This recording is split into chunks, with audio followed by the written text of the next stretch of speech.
नमस्कार दोस्तों, मैं गजेंद्र गंजीर ट्यूटोरियल के इस ऑनलाइन ई एजुकेशन प्लेटफॉर्म पर आप सभी का स्वागत करता हूं, अभिनंदन करता हूं। आज हम लोग पुनः आगामी जो हमारे छत्तीसगढ़ में प्रयोगशाला परिचारक एग्ज़ाम होने वाला है, उस एग्ज़ाम को ध्यान में रखते हुए उसके मॉडल प्रश्नों को सॉल्व करेंगे। ये चौथे क्रम का मॉडल पेपर है। इससे पहले मैंने 3 मॉडल पेपर को यूट्यूब में सॉल्व कराया हुआ है उनके प्रश्नों को, तो अगर आपने नहीं देखा है तो बिल्कुल इस वीडियो को जाकर देखिए। बहुत ही अच्छे प्रश्न थे और आज की इस क्लास में हम लोग टोटल 100 क्वेश्चन को सॉल्व करेंगे। जिस प्रकार से आपके एग्जाम में क्वेश्चंस आएंगे उसी को ध्यान में रखते हुए, सिलेबस को पूरे ध्यान में रखते हुए आज के इस प्रश्न को डिज़ाइन किया गया है। बहुत ही इंपॉर्टेंट प्रश्न होने वाले हैं, तो निश्चित ही एग्जाम से पहले इन सभी प्रश्नों को देख कर जाइएगा। आप सभी को ये तो पता होगा कि साइंस से 60 क्वेश्चन पूछे जाएंगे आपके एग्जाम में। 20 क्वेश्चन आपका इंडियन जियोग्राफी के रहेंगे और 20 क्वेश्चन छत्तीसगढ़ जीएस के रहेंगे। ठीक है, तो उन सब बातों को ध्यान में रखते हुए इन सभी प्रश्नों को डिज़ाइन किया गया है, जो आपके आगामी एग्जाम के लिए बहुत ही हेल्पफुल होगा। तो चलिए फिर आज की इस क्लास का शुभारंभ करते हैं, बढ़ते हैं हमारे पहले प्रश्न पे। देखो जी, पहले हम लोग बायोलॉजी के 20 क्वेश्चन सॉल्व करेंगे, उसके बाद फिजिक्स के 20 क्वेश्चन सॉल्व करेंगे, उसके बाद केमिस्ट्री के 20 क्वेश्चन सॉल्व करेंगे, फिर छत्तीसगढ़ जीएस के 20 क्वेश्चन सॉल्व करेंगे, उसके बाद इंडियन जियोग्राफी के 20 क्वेश्चन सॉल्व करेंगे। ठीक है, जिस प्रकार से आपके एग्जाम में पूछा जाएगा क्वेश्चन, उसी प्रकार से इन सभी प्रश्नों को बनाया गया है। तो चलिए फिर आज की इस क्लास का शुभारंभ करते हैं और चलते हैं हमारे पहले प्रश्न पे। हमारा पहला प्रश्न क्या है, देखो, नाभिक के अलावा कोशिका के किस कोशिकांग में डीएनए होता है? आपसे पूछा जा रहा है कि नाभिक के अलावा कोशिका के किस कोशिकांग में डीएनए होता है। ऑप्शंस दिए गए हैं। ए है आपका तारक केंद्र, ठीक है, बी क्या है आपका, बी है आपका गोल्गी उपकरण, और सी क्या है आपका लाइसोसोम, और डी क्या है आपका माइटोकॉन्ड्रिया, है ना। तो आपको बताना है कि नाभिक के अलावा कोशिका के किस कोशिकांग में डीएनए होता है। बहुत अच्छा प्रश्न है, ठीक है। चलो इस क्वेश्चन को सॉल्व करते हैं। इस क्वेश्चन का सही आंसर क्या हो जाएगा, माइटोकॉन्ड्रिया। इस क्वेश्चन का सही आंसर क्या हो जाएगा, माइटोकॉन्ड्रिया। ठीक है, सबसे पहली चीज तो ध्यान रखो कि डीएनए का फुल फॉर्म क्या होता है। ठीक है, डीएनए का फुल फॉर्म यहाँ से कई बार क्वेश्चन पूछा गया है। डीएनए का फुल फॉर्म क्या होता है, डीऑक्सी राइबो न्यूक्लिक एसिड। ठीक है, deoxy ribo nucleic acid, deoxy ribo nucleic acid ये क्या होता है आपका, डीएनए का फुल फॉर्म होता है। अगर आपसे पूछेगा आरएनए का फुल फॉर्म क्या होता है, तो आरएनए का फुल फॉर्म होता है आपका राइबो न्यूक्लिक एसिड। क्या होता है जी, राइबो न्यूक्लिक एसिड। क्या होता है, राइबो न्यूक्लिक एसिड, ये होता है आपका आरएनए का फुल फॉर्म। यहाँ से भी क्वेश्चन आते हैं कि डीएनए का फुल फॉर्म क्या होता है, आरएनए का फुल फॉर्म क्या होता है, तो आपको बताना है डीएनए का फुल फॉर्म क्या होता है, डीऑक्सी राइबो न्यूक्लिक एसिड, और आरएनए का होता है आपका राइबो न्यूक्लिक एसिड। ठीक है, तो हमारा प्रश्न क्या था कि नाभिक के अलावा कोशिका के किस कोशिकांग में डीएनए होता है। इसका आंसर हो जाएगा माइटोकॉन्ड्रिया। ठीक है, माइटोकॉन्ड्रिया के साथ साथ एक और कोशिकांग है, याद रखना जी, क्लोरोप्लास्ट। ठीक है, क्लोरोप्लास्ट में भी क्या होता है, स्वयं का डीएनए होता है। क्लोरोप्लास्ट में भी स्वयं का डीएनए पाया जाता है, ध्यान रखना, है ना। तो आपको यहाँ से एक चीज पता लग गया कि नाभिक के अलावा माइटोकॉन्ड्रिया और क्लोरोप्लास्ट में क्या होता है, स्वयं का क्या पाया जाता है, डीएनए पाया जाता है। आपको ध्यान रखना है, ठीक है। नाभिक अर्थात न्यूक्लियस में तो डीएनए पाया ही जाता है, साथ ही साथ माइटोकॉन्ड्रिया में भी स्वयं का डीएनए पाया जाता है, और आपका क्लोरोप्लास्ट में भी स्वयं का डीएनए पाया जाता है। आगे समझ में, ठीक है। माइटोकॉन्ड्रिया को क्या बोलते हैं, माइटोकॉन्ड्रिया को आपका कोशिका का पावर हाउस कहा जाता है। क्या कहा जाता है, कोशिका का पावर हाउस या ऊर्जा गृह कहा जाता है। और क्लोरोप्लास्ट को क्या बोलते हैं, याद रखना, बहुत इंपॉर्टेंट है, कई बार क्वेश्चन पूछा गया है, पादप कोशिका का किचन। ठीक है, पादप कोशिका का किचन कहा जाता है।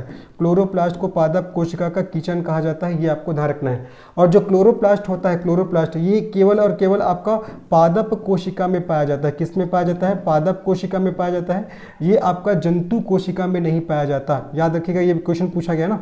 जंतु कोशिका में ये आपका जो कोशिकांग है ये नहीं पाया जाता। ठीक है, तो अभी तक मैंने क्या क्या चीज़ बताया, एक बार और इसको रिवाइज करते हैं, उसके बाद आगे नेक्स्ट क्वेश्चन में बढ़ेंगे। ठीक है, हमारा क्वेश्चन क्या था, नाभिक के अलावा कोशिका की किस कोशिकांग में डीएनए होता है, तो इसका सही आंसर हो जाएगा आपका माइटोकॉन्ड्रिया। ठीक है, तो याद रखना, नाभिक के अलावा कोशिका के माइटोकॉन्ड्रिया में और साथ ही साथ क्लोरोप्लास्ट है, इन दोनों में स्वयं का क्या होता है, आपका डीएनए होता है। ठीक है, यहाँ पास केवल माइटोकॉन्ड्रिया ऑप्शन दिया है तो हम माइटोकॉन्ड्रिया लिए हैं। अगर यहीं पास आपका क्लोरोप्लास्ट रहता है तो क्लोरोप्लास्ट भी इसका आंसर रहता। ठीक है। तो नाभिक में तो आपका डीएनए रहेगा ही रहेगा, साथ ही साथ माइटोकॉन्ड्रिया में भी खुद का डीएनए पाया जाता है और आपका क्लोरोप्लास्ट में भी खुद का डीएनए पाया जाता है। फिर मैंने बताया डीएनए का फुल फॉर्म होता है डीऑक्सीराइबोन्यूक्लिक एसिड, आरएनए का फुल फॉर्म होता है राइबोन्यूक्लिक एसिड, ठीक है। आपका माइटोकॉन्ड्रिया को कोशिका का पावर हाउस कहा जाता है, क्लोरोप्लास्ट को पादप कोशिका का किचन कहा जाता है। यही जो आपका पेड़ पौधे होते हैं अपने भोजन का निर्माण करते हैं, कहाँ? क्लोरोप्लास्ट में, इसीलिए क्लोरोप्लास्ट को पादप कोशिका का किचन के नाम से जाना जाता है, ठीक है। और याद रखना ये जो आपका क्लोरोप्लास्ट है ये केवल और केवल आपका पादप कोशिका में पाया जाता है, प्लांट सेल में पाया जाता है, ये आपका एनिमल सेल अर्थात जंतु कोशिका में नहीं पाया जाता। लाइसोसोम के बारे में सभी को पता होगा, लाइसोसोम को क्या बोलते हैं? आपका आत्महत्या की थैली, सुसाइडल बैग ऑफ सेल, ठीक है, इसको भी याद रखना। कोशिका की आत्महत्या की थैली किसे कहा जाता है? तो आपका लाइसोसोम को कहा जाता है, सुसाइडल बैग ऑफ सेल, ठीक है। किसको बोलते हैं? लाइसोसोम को कहा जाता है। गोल्जी बॉडी को क्या बोलते हैं? कोशिका का ट्रांसपोर्टेशन यूनिट, ये सब क्वेश्चन है ना, कोशिका का ट्रांसपोर्टेशन यूनिट कहा जाता है, अर्थात परिवहन यूनिट, ठीक है। ट्रांसपोर्टेशन अर्थात परिवहन यूनिट, इसको क्या कहा जाता है? आपका कोशिका का परिवहन यूनिट। तो क्या क्या चीज़ और मैंने बताया? माइटोकॉन्ड्रिया को कोशिका का पावर हाउस, लाइसोसोम को आत्महत्या की थैली, गाल्जी उपकरण को कोशिका का ट्रांसपोर्टेशन यूनिट कहा जाता है। इन सभी बातों को याद रखना है। होपफुली चीज़ें समझ में आ गई होंगी। तो लास्ट में एक बार और सुनिए, आपका नाभिक के अलावा माइटोकॉन्ड्रिया और क्लोरोप्लास्ट है, यहाँ खुद का क्या पाया जाता है? आपका डीएनए पाया जाता है, ठीक है। आगे बढ़ते हैं, चलो नेक्स्ट प्रश्न में चलते हैं। नेक्स्ट प्रश्न क्या है, देखिए, किसी भी प्रजाति में गुणसूत्र की संख्या आयु के साथ बढ़ती है, आयु के साथ घटती है, स्थिर रहती है और वजन के साथ बढ़ती है। सीजीपीएससी का क्वेश्चन है ये। किसी भी प्रजाति में गुणसूत्र की संख्या क्या होता है आपको बताना है। इस क्वेश्चन का सही आंसर क्या हो जाएगा? स्थिर रहती है, ठीक है। किसी भी प्रजाति में गुणसूत्र की संख्या क्या रहती है जी? स्थिर रहती है। अब याद रखना, अगर मैं ह्यूमन की बात करूं, मनुष्य की बात करूं, तो गुणसूत्र की संख्या कितना होता है ना। अगर मैं ह्यूमन की बात कर रहा हूं तो गुणसूत्र की संख्या कितना होता है आपका? 46 होता है ना। नंबर की बात हो रहा है तो गुणसूत्र की संख्या 46 होता है। अगर यहीं पास अगर जोड़े की बात होता, ठीक है, जोड़े की बात होता तो कितना जोड़ा हो जाता जी? 23 जोड़ा, ठीक है। जोड़े की बात होता तो 23 जोड़ा, लेकिन यहाँ पास नंबर की बात हो रहा है तो 46 हो जाएगा, ठीक है। ये जो टोटल 46 गुणसूत्र होता है, इसमें से नहीं जी, आपको ध्यान रखना है, जो 44 गुणसूत्र होते हैं, 44 गुणसूत्र, ये 44 गुणसूत्र है, ये किसका निर्माण करते हैं? ये शरीर का निर्माण करते हैं। किसका? शरीर का, ठीक है। 44 गुणसूत्र शरीर का निर्माण करता है। और याद रखना, जो 2 गुणसूत्र होता है, 2 गुणसूत्र ये किसका निर्धारण करता है? ये लिंग का निर्धारण करता है, ठीक है। लिंग का क्या करता है? ये निर्धारण करता है, सेक्स का डिसीजन लेता है। ये आपका 2 गुणसूत्र, ठीक है। तो 44 + 2 कितना हो जाएगा? 46। और हमेशा से ध्यान रखना कि किसी भी प्रजाति में गुणसूत्र की संख्या स्थिर रहता है भैया। क्या रहता है? स्थिर रहता है। इसका सही आंसर आपका सी ऑप्शन हो जाएगा, ठीक है। गुणसूत्र मतलब क्या होता है? गुणों का सूत्र। इसी गुणसूत्र के माध्यम से ही जो आपको अनुवांशिक लक्षण होते हैं माता पिता से बच्चों में क्या होते हैं? ट्रांसफर होते हैं, ठीक है। गुण सूत्र का सीधा शाब्दिक अर्थ समझ में आ रहा है, गुणों का सूत्र। जो कैरेक्टर्स माता पिता से बच्चों में जाते हैं, किसके माध्यम से जाते हैं? इसी गुणसूत्र अर्थात क्रोमोसोम के माध्यम से जाते हैं, ठीक है। इसको इंग्लिश में क्रोमोसोम कहा जाता है। तो किसी भी प्रजाति में गुणसूत्र की संख्या क्या होती है? स्थिर रहती है ना। चलो आगे बढ़ते हैं, सीजीपीएससी का क्वेश्चन था ये। आगे बढ़ते हैं, तीसरे क्वेश्चन में चलते हैं। डीएनए की द्विकुंडली संरचना किसके द्वारा दी गई थी, है ना। जो आप डीएनए का ऐसा द्विकुंडली संरचना देखते होगे ऐसा, ठीक है, आपने ऐसा देखा होगा, पढ़ी होगी आपने जी, ऐसे संरचना आपने देखा होगा डीएनए का, ठीक है। तो इस संरचना को किसके द्वारा दिया गया था आपसे क्वेश्चन पूछा जा रहा है। ऑप्शन है ए है जैकब तथा मोनोड, बी है वाटसन तथा क्रिक, और सी है एचसी खुराना, और डी उपरोक्त में से कोई नहीं। इसका सही आंसर क्या हो जाएगा? वाटसन एवं क्रिक ने, ठीक है। तो याद रखना, जो डीएनए का द्विकुंडली संरचना है वो किसके द्वारा दिया गया है? तो वाटसन एवं क्रिक नामक साइंटिस्ट के द्वारा दिया गया है, ये आपको याद रखना है, ठीक है। और डीएनए का फुल फॉर्म क्या होता है मैंने बता दिया, डीऑक्सीराइबोन्यूक्लिक एसिड। डीएनए का फुल फॉर्म डीऑक्सीराइबोन्यूक्लिक एसिड होता है, और आरएनए का फुल फॉर्म होता है आपका राइबोन्यूक्लिक एसिड, ठीक है। चलिए आगे बढ़ते हैं, नेक्स्ट प्रश्न में चलते हैं। नेक्स्ट प्रश्न क्या देखते हैं, निम्नलिखित में से किनका उपयोग जैव उर्वरता के रूप में किया जाता है। ऑप्शन पूछा जा रहा है कि किसका उपयोग है वो जैव उर्वरता के रूप में किया जाता है। ऑप्शन है ए है एजोला, बी है आपका नील हरित शैवाल, और आपका तीसरा है अल्फा है ना, अल्फा। आपको बताना है इनमें से किनका उपयोग जैव उर्वरता के रूप में किया जाता है। नीचे दिए गए कुछ का उपयोग करते हुए सही उत्तर चुनिए, है ना। यहाँ पास 3 ऑप्शन दिए गए, इसके हिसाब से यहाँ पास आपको आंसर लगाने हैं। इसका आंसर क्या आएगा? तो निम्नलिखित में से किनका उपयोग जैव उर्वरता के रूप में किया जाता है? तो याद रखिएगा, एजोला का और नील हरित शैवाल, इन दोनों का प्रयोग किसके रूप में किया जाता है? आपका जैव उर्वरक, ठीक है। इन दोनों का उपयोग आपका जैव उर्वरक के रूप में किया जाता है। तो इसका सही आंसर पहला और दूसरा हो जाएगा, मतलब कौन सा ऑप्शन, सी वाला ऑप्शन इसका सही आंसर होगा। क्या होगा, सी वाला ऑप्शन इसका सही आंसर होगा। होपफुली चीज़ें आप लोग को समझ में आ गई होंगी। ठीक है, आगे बढ़ते हैं, नेक्स्ट प्रश्न में चलते हैं। नेक्स्ट प्रश्न क्या है हमारा, देखिए, निम्नलिखित में से कौन मानव शरीर की सबसे छोटी हड्डी है। जबरदस्त क्वेश्चन, कई बार पूछा गया है। कौन सा मानव शरीर की सबसे छोटी हड्डी है, वोमर, मैलियस, स्टैपिज या इनकस। ठीक है, देखो इस क्वेश्चन का सही आंसर क्या हो जाएगा, स्टैपिज हो जाएगा। क्या हो जाएगा इसका सही आंसर, स्टैपिज। और ये कहाँ पाया जाता है, कान में पाया जाता है। कहाँ पाया जाता है, कान में। ठीक है, देखो एक कान में, याद रखना है, एक कान में हड्डी की संख्या कितना होता है आपका, तीन होता है। तो दोनों कान में कितना हो जाएगा, दोनों कान में कितना हो जाएगा जी, एक कान में 3 है तो दोनों कान में हो जाएगा 6, है ना। अब देखो एक कान में 3 है, अब वो 3 हड्डी कौन कौन सा याद रखना है। सबसे पहला मैलियस, पहला आपका मैलियस। ठीक है, और दूसरा हो जाएगा आपका इनकस, मैलियस, उसके बाद इनकस, और तीसरा हो जाएगा आपका स्टैपिज। तीसरा क्या हो जाएगा, स्टैपिज। ठीक है, मैलियस, इनकस और स्टैपिज, ये एक कान में 3 हड्डियां होती है, जिसमें से जो स्टैपिज हड्डी होती है ये हमारे शरीर की सबसे छोटी हड्डी होती है। क्या होती है, ये हमारे शरीर की सबसे छोटी हड्डी। ठीक है, सबसे छोटी हड्डी होती है, ये आपको याद रखना है। जो कहाँ पाया जाता है, कान में पाया जाता है, इसको अच्छे से याद रखना है। ठीक है, मैलियस, इनकस, स्टेपिस याद कैसे करोगे, ऐसे याद करना। देखो मिस इसको याद रखना, एम से मैलियस, आई से आपका इनकस, एस से आपका स्टेपिस हो जाएगा। ठीक है, मैलियस, इनकस और स्टेपिस, जिसमें से स्टेपिस सबसे छोटी हड्डी होती है। और सभी को पता होगा, अगर एक वयस्क मनुष्य की बात करें तो टोटल नंबर ऑफ बोन कितने होते हैं, 206 है ना। एक वयस्क मनुष्य में हड्डियों की संख्या 206 होती है, लेकिन जन्म के समय बच्चों में हड्डियों की संख्या 300 से ज़्यादा होता है। और जैसे जैसे उम्र बढ़ता जाता है तो जो हड्डियों की संख्या 300 से ज़्यादा है ना, वो आपस में जुड़ते हैं। तो जुड़ने के बाद एडल्ट स्टेज में जाते जाते कितना हो जाता है, 206 हो जाता है। ये भी आपको ध्यान रखना है। हड्डी के बारे में पता ही होगा, हड्डी हमारे शरीर का कठोर संयोजी ऊतक होता है। क्या होता है, कठोर संयोजी ऊतक होता है, जो हमारे शरीर के आधारी संरचना का निर्माण करता है। हड्डी के कारण ही हम लोग चल पाते हैं, हड्डी के कारण ही हमारे शरीर का एक स्पेसिफिक स्ट्रक्चर है। तो ये सब चीज़ को आपको अच्छे से याद रखना है। ठीक है, और हड्डी का अध्ययन, ये भी क्वेश्चन में पूछा गया है, याद रखिएगा इसको, इंपॉर्टेंट है। हड्डियों का अध्ययन, ठीक है, हड्डियों का अध्ययन क्या कहलाता है, हड्डियों का अध्ययन क्या कहलाता है, ऑस्टियोलॉजी कहलाता है। क्या कहलाता है, ऑस्टियोलॉजी। याद रखिएगा, हड्डियों का अध्ययन क्या कहलाता है, ऑस्टियोलॉजी कहलाता है। ठीक है, हो गया, समझ में आ गया। आगे बढ़ते हैं। इस क्वेश्चन का सही आंसर स्टैपिज, कान में 3 हड्डियां, आपका मैलियस, इनकस, स्टैपिस, जिसमें से स्टैपिस सबसे छोटी हड्डी होती है। ठीक है, आगे बढ़ते हैं। चलो नेक्स्ट प्रश्न में चलते हैं। हमारा नेक्स्ट प्रश्न क्या देखते हैं, मनुष्य की मुख गुहा में किसका पाचन प्रारंभ हो जाता है। ठीक है, ऑप्शन है प्रोटीन, कार्बोहाइड्रेट, वसा, उपयुक्त में से कोई नहीं। तो मनुष्य की मुख गुहा में, बकल कैविटी में किनका पाचन प्रारंभ होता है, प्रोटीन का कि कार्बोहाइड्रेट का कि वसा का, उपयुक्त में से कोई नहीं। इस क्वेश्चन का सही आंसर क्या होगा, इस क्वेश्चन का सही आंसर हो जाएगा आपका कार्बोहाइड्रेट। ठीक है, तो याद रखना है, मनुष्य की मुख गुहा में क्या पाया जाता है जी, आपका लार ग्रंथि, सलाइवा ग्लैंड पाया जाता है। ठीक है, 3 जोड़ी में पाया जाता है। ये जो लार ग्रंथि होती है ना, ये आपका 3 जोड़ी में पाया जाता है।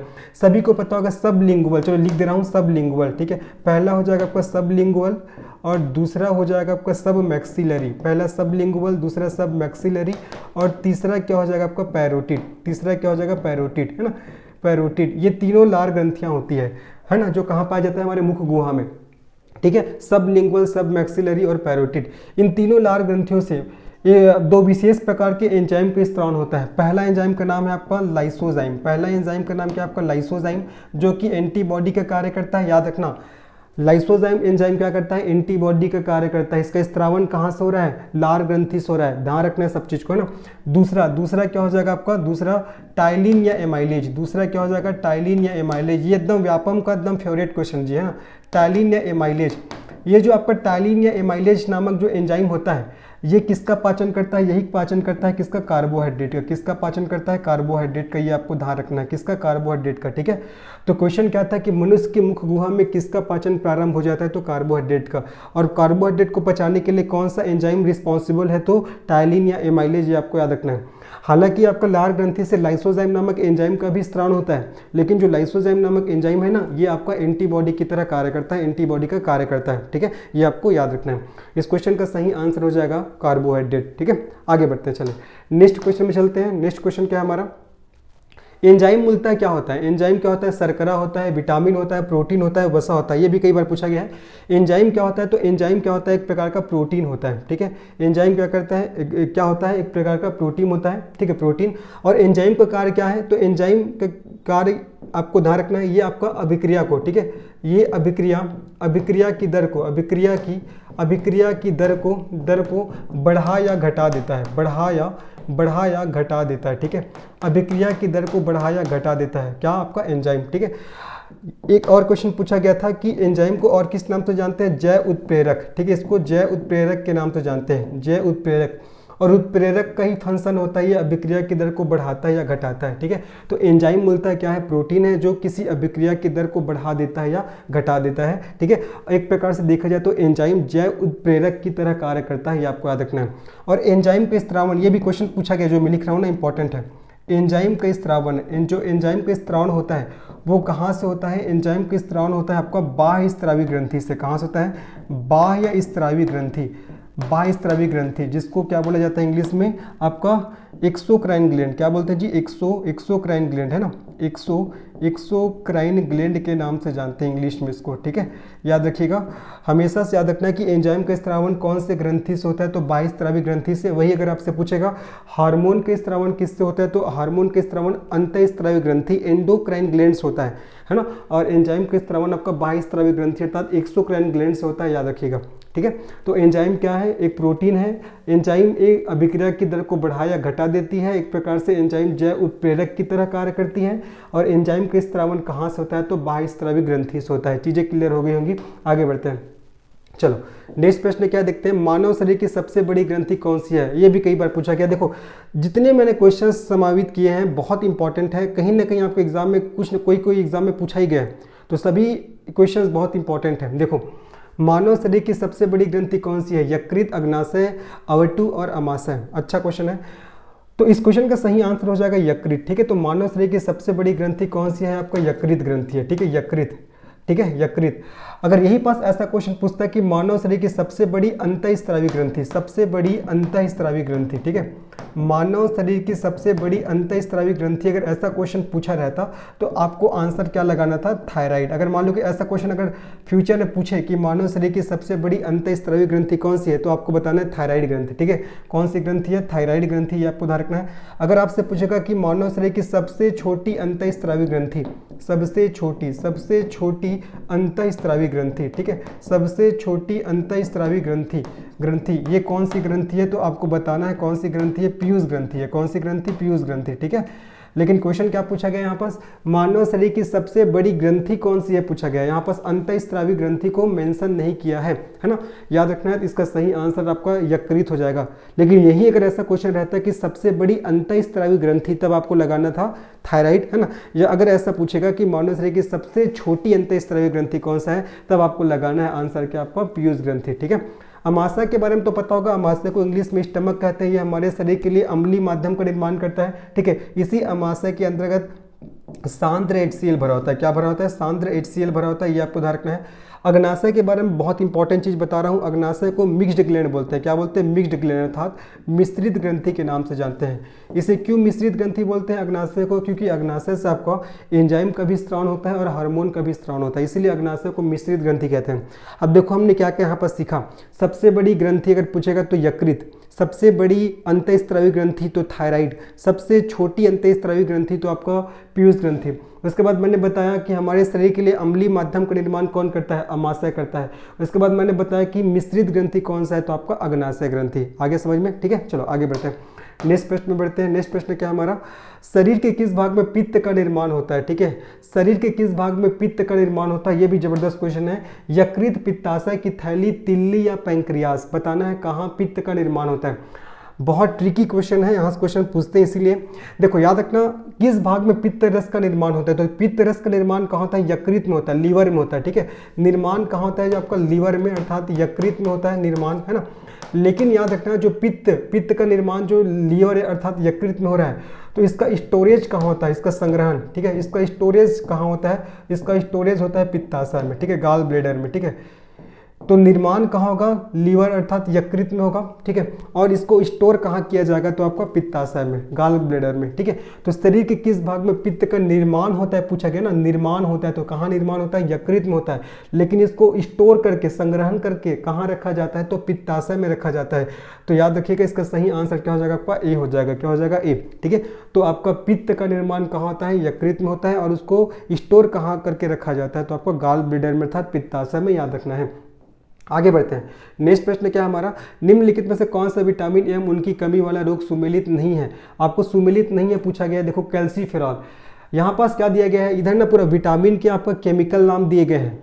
तो आपको ये बहुत जरूरी है कि कौन से विटामिन का केमिकल नाम क्या है, याद होना चाहिए, बहुत इंपॉर्टेंट है ना। यहाँ पास नॉर्मल क्वेश्चन नहीं है ये, यहाँ पास क्या पूछा गया, देखो कैल्सीफेरॉल, नियासिन, कोबालामिन, उसके बाद राइबोफ्लेविन, मतलब ये सब विटामिन के केमिकल नाम है, रासायनिक नाम है, ठीक है। तो अगर आपको विटामिनों के रासायनिक नाम पता नहीं होगा तो क्वेश्चन को नहीं बता पाओगे। देखो तो कैल्सीफेरॉल, कैल्सीफेरॉल कौन से विटामिन का केमिकल नाम है, आपका विटामिन डी का, ठीक है। ये आपका विटामिन डी का केमिकल नाम है, रासायनिक नाम है कैल्सीफेरॉल।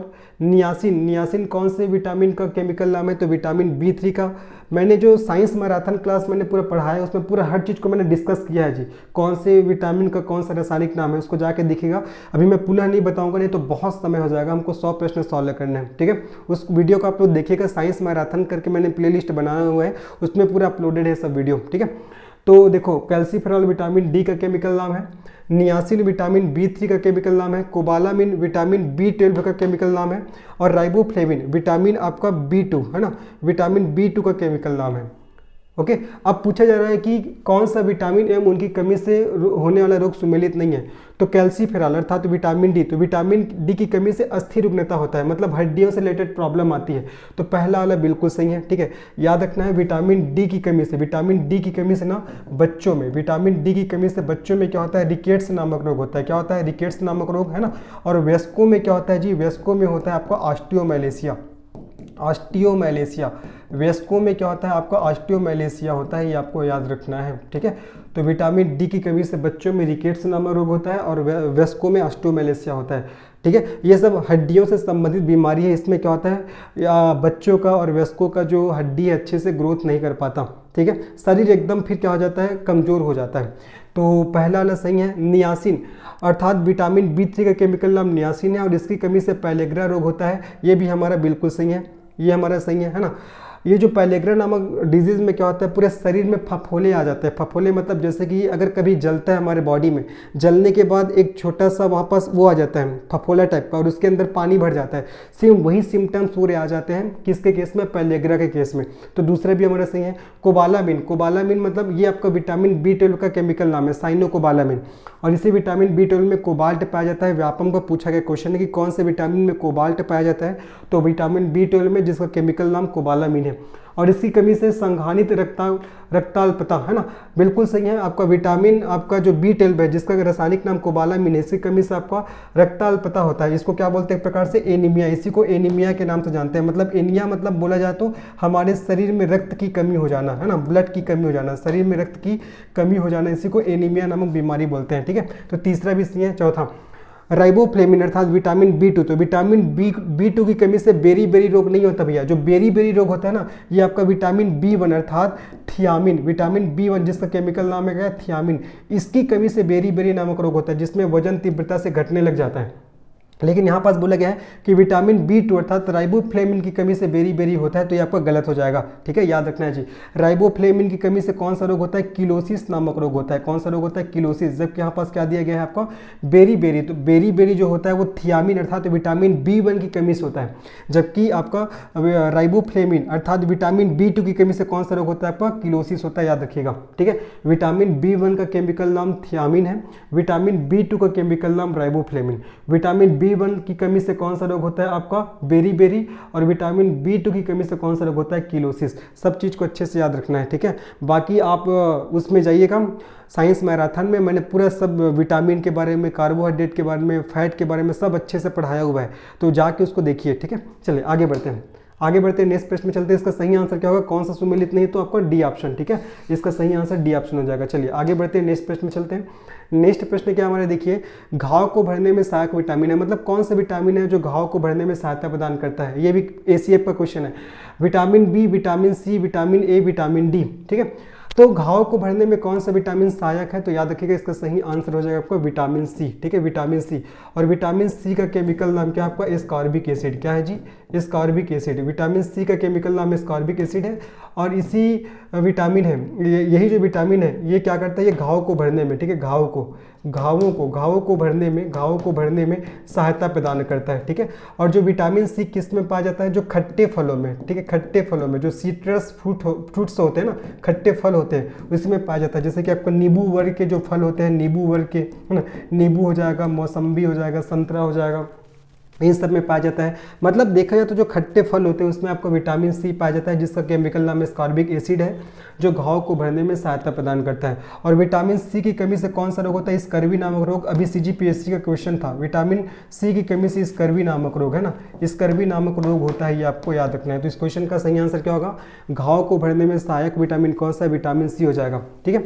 विटामिन बी के बहुत सारे कॉम्प्लेक्स है, B1, B2, B3, B4, मैंने पूरे पढ़ाया हुआ है विटामिन वाले पोर्शन में, जो साइंस मैराथन का मैंने क्लास लिया उसमें, तो इसको जाके आप लोग देखिएगा। विटामिन ए का रासायनिक नाम आपका रेटिनॉल, जिसकी कमी से रतौंधी नामक रोग होता है। विटामिन डी का केमिकल नाम है कैल्सीफेरॉल, जिसकी कमी से आपका बच्चों में रिकेट्स होता है और वयस्कों में ऑस्टियोमेलेसिस नामक बीमारी होता है। तो इस क्वेश्चन का सही आंसर आपका बी ऑप्शन हो जाएगा। आगे बढ़ते हैं, नेक्स्ट प्रश्न क्या हमारे देखते हैं।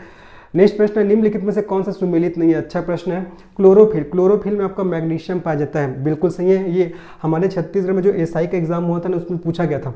क्लोरोफिल में मैग्नीशियम पाया जाता है, बिल्कुल सही है ना। आपका हीमोग्लोबिन में आयरन पाया जाता है, बिल्कुल सही है।